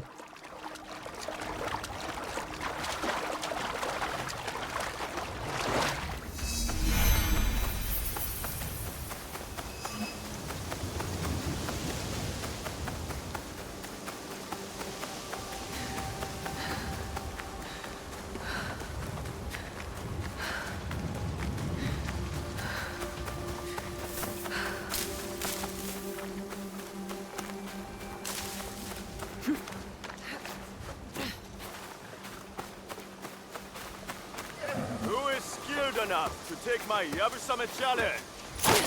A samurai proficient with horse and bow. I think this might be something for Yasuke.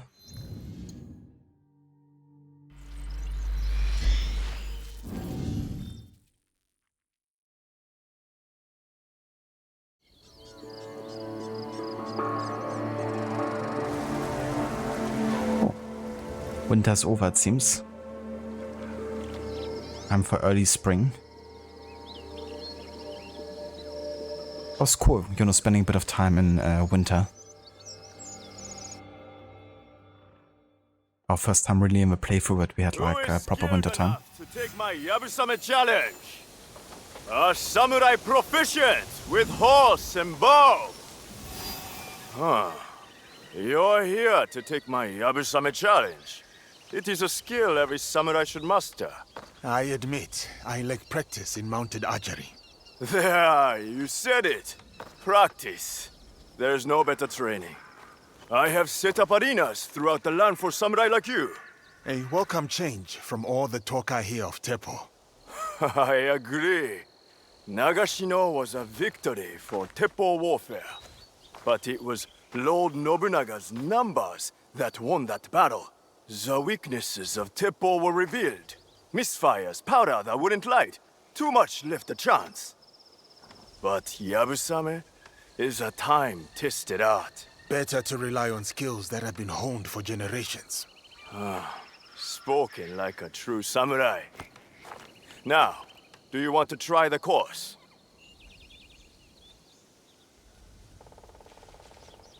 Archery challenges, totally not connected to the archery challenges in the Ghost of Tsushima DLC. What? Never. Ubisoft always has original ideas.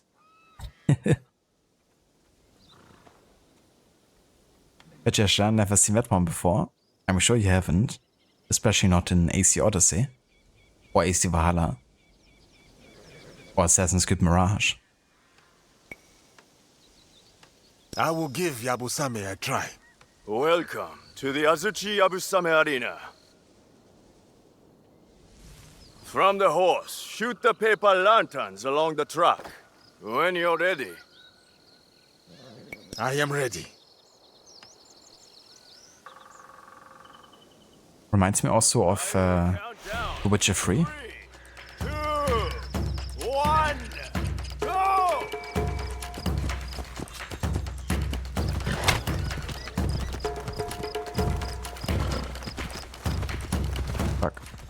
go. Man, the aiming is truly something.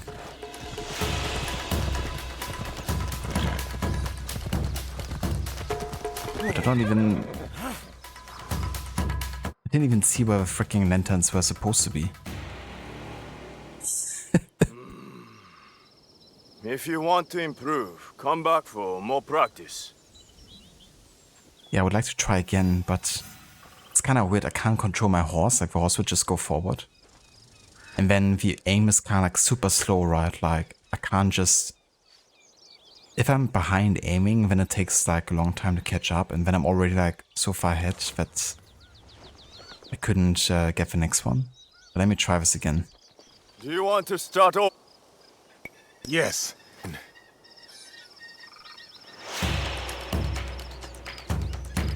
I will count down from 3, 2, 1, go! Come on now. That didn't count? That didn't count either? What?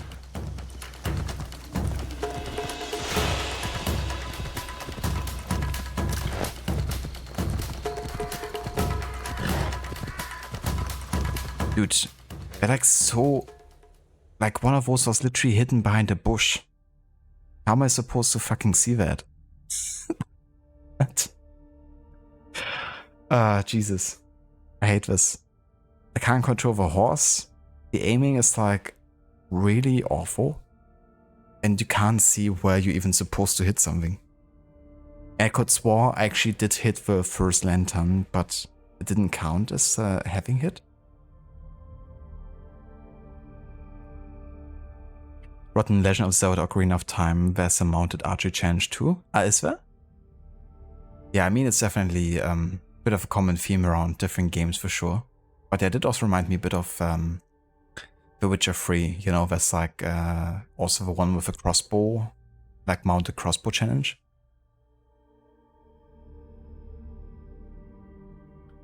You did those with keyboard and mouse. That's definitely fair too. You know, if you need to be very precise, which is kind of the case here. It's a mouse and keyboard game.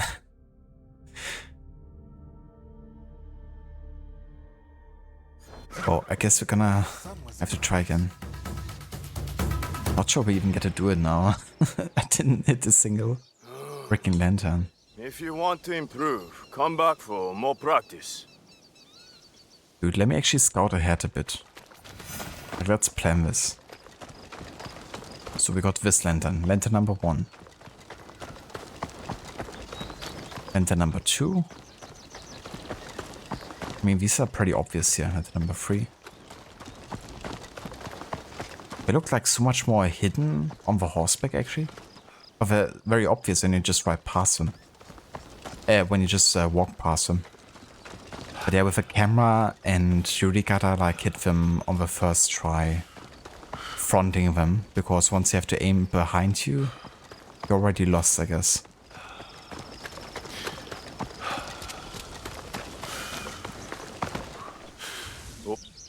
From the horse, think. I am ready.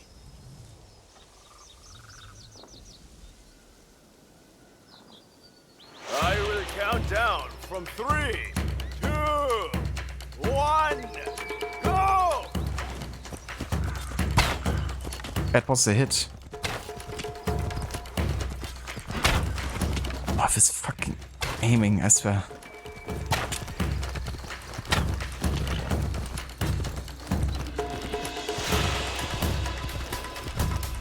Where's...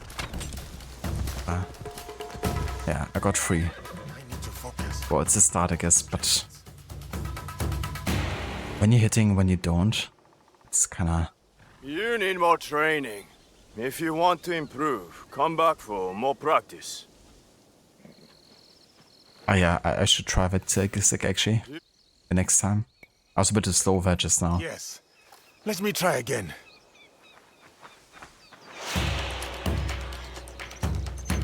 I will count down from 3, 2, 1, go!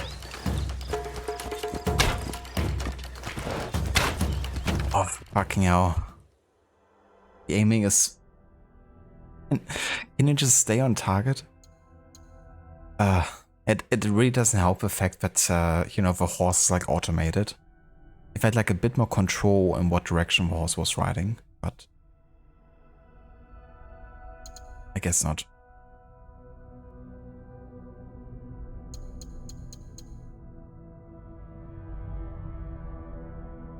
That reminded me of Hearts of Stone DLC when you recruit the elf girl for the heist and you need to do that crossbow challenge. It was quite hard without the hut. You still managed to do it, but after some failed shots. That's understandable. I mean, you know, not having the reticle for aiming, that's quite tough in no hut challenges.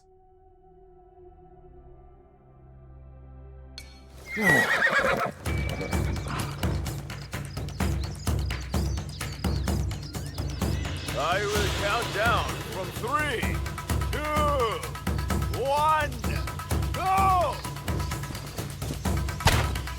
Dude. Fuck off.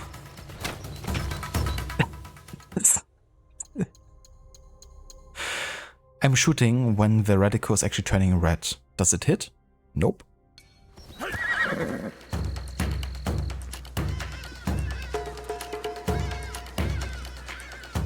I will count down from 3, 2, 1, go!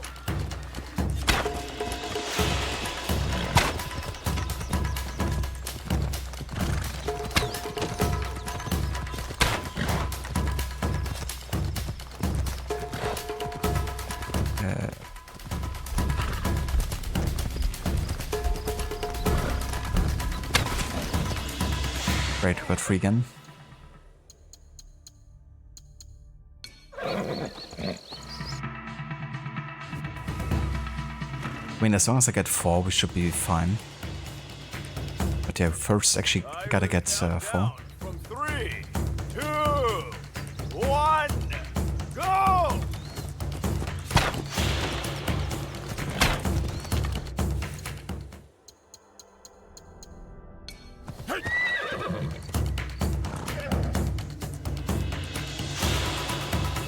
I will count down from 3, 2, 1, go!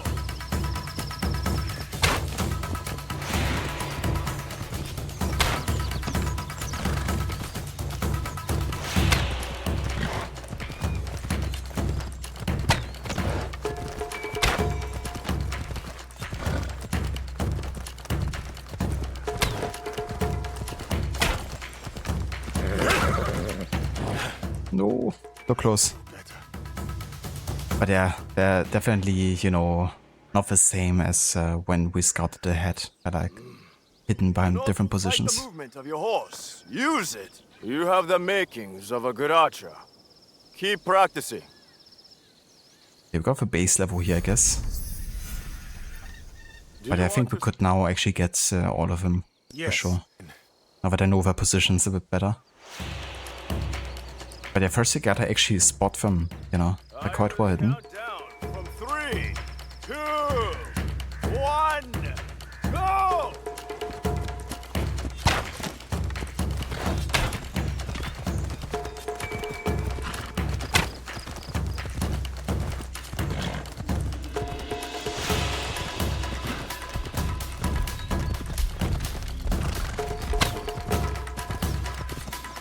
Yeah, but...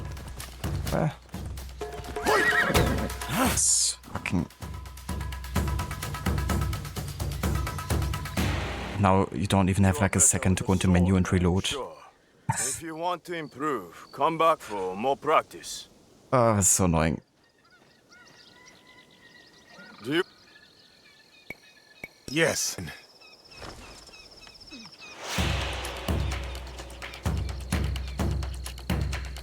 I will count down from 3, 2, 1, go!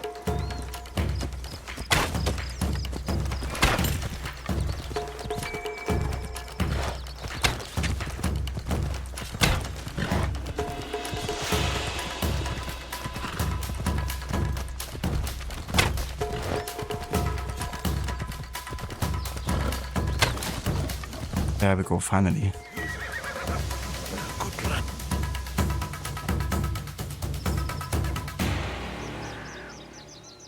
Excellent! The great Minamoto no Tametomo would have been impressed by that display. Okay. Got it. Finally.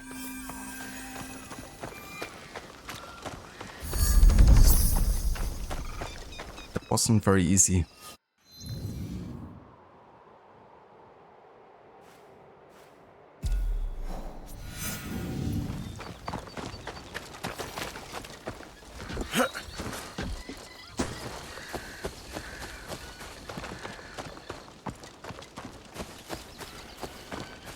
Rise of Ronin did it better. Did it also have like mounted archery?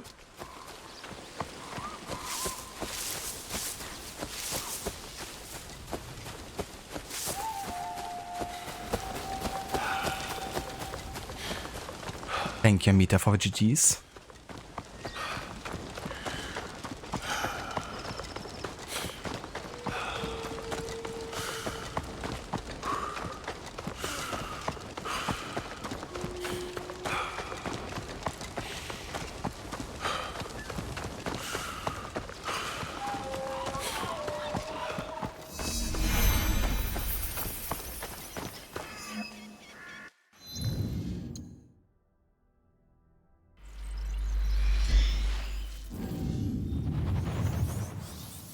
I think it was both weapons. Been a while. I gotcha.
Oh, come on now.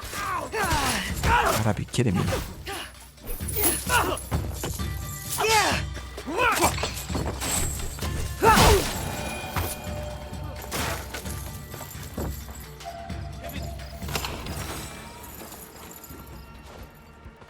That wasn't an assassination, I have no idea.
I will cut you down!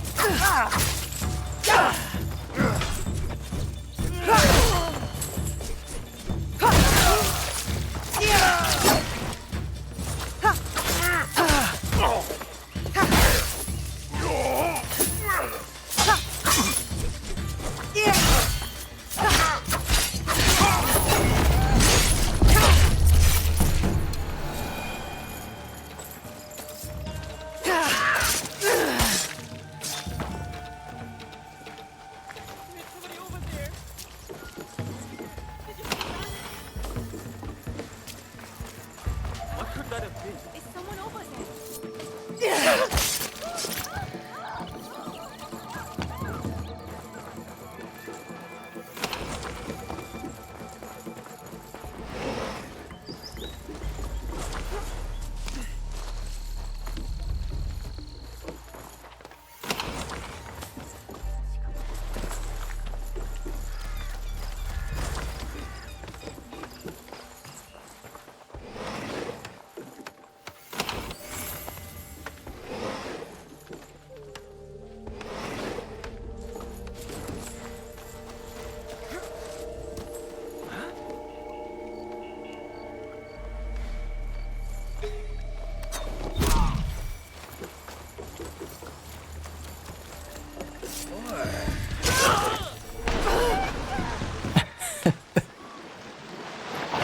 Kind of like a high-profile assassination into falling into the water.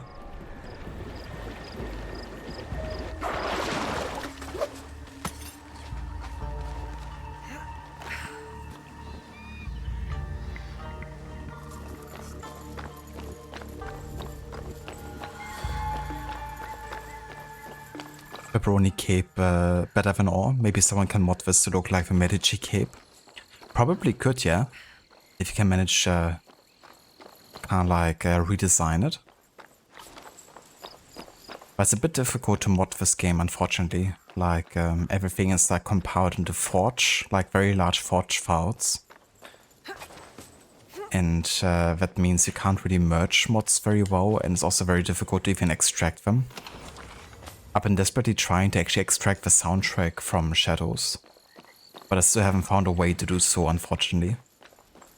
It used to be compiled in like PCK files, but they changed up with Shadows. And also made like modding in general like quite a bit more difficult.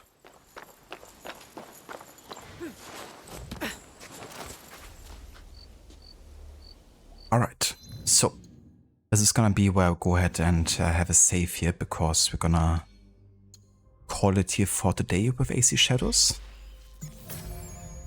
But yeah, made some good progress with the side content side of things. But a few of the leaks here completely hunted down, especially the butterfly collectors and kidnappers, as well as the Kabo kimono. And yeah, next time we're gonna focus on starting the next main target investigation for the Naginata. And we're gonna really start uncovering more of the location of Omi. And yeah, I think this one is also gonna focus a bit more on Yasuke. It's gonna have some key memories here from his past. So time for more flashbacks in the next one. But yeah, for today, this is gonna be everything we will be doing. So let's go ahead and quit the desktop. And let's have a look who's online and if we could raid someone.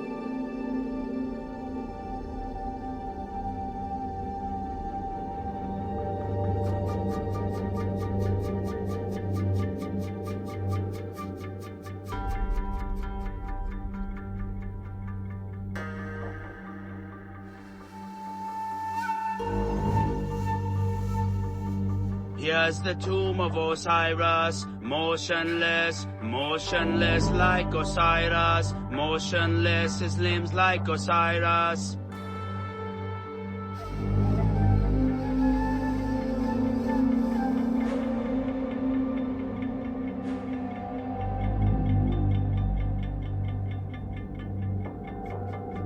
Indeed, now it's time to become motionless like Osiris.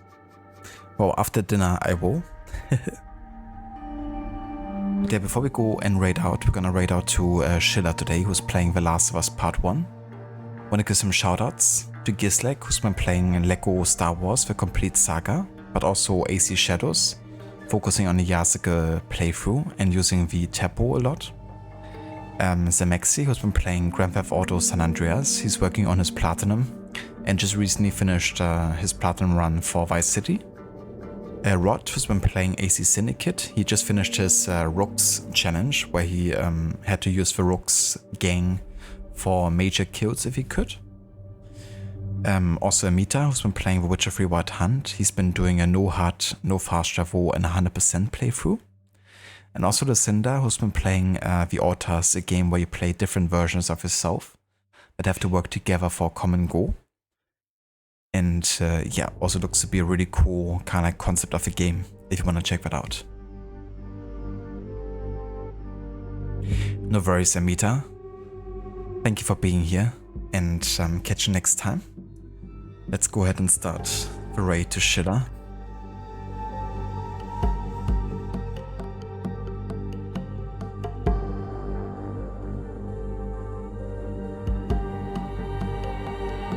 Welcome back, Ave. I could sense your arrival. Or did you sense that I'm gonna end the stream and joined on purpose to make me feel bad? Huh?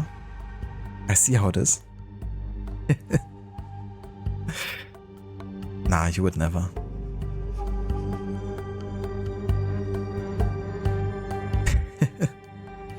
Hope you have a good one, Ave. Thank you also so much for being here. And I hope you have a good rest of the evening. Thank you everyone for being here and for joining us today. If you want to join us over to Schiller, feel free to copy and paste raid emotes in chat. And also check out Ave as well if you haven't yet. He's currently doing a playthrough of Lies of P DLC, the newest one. And he's also been starting his own playthrough of AC Shadows recently. Hope you all have a good rest of the evening and weekend. And I will catch you next week for more AC Shadows content. And if you still haven't voted for the next game to replace AC Shadows, then join my Discord and yeah, feel free to also vote for which game we're going to be playing next. No worries, Ave, for the shout out.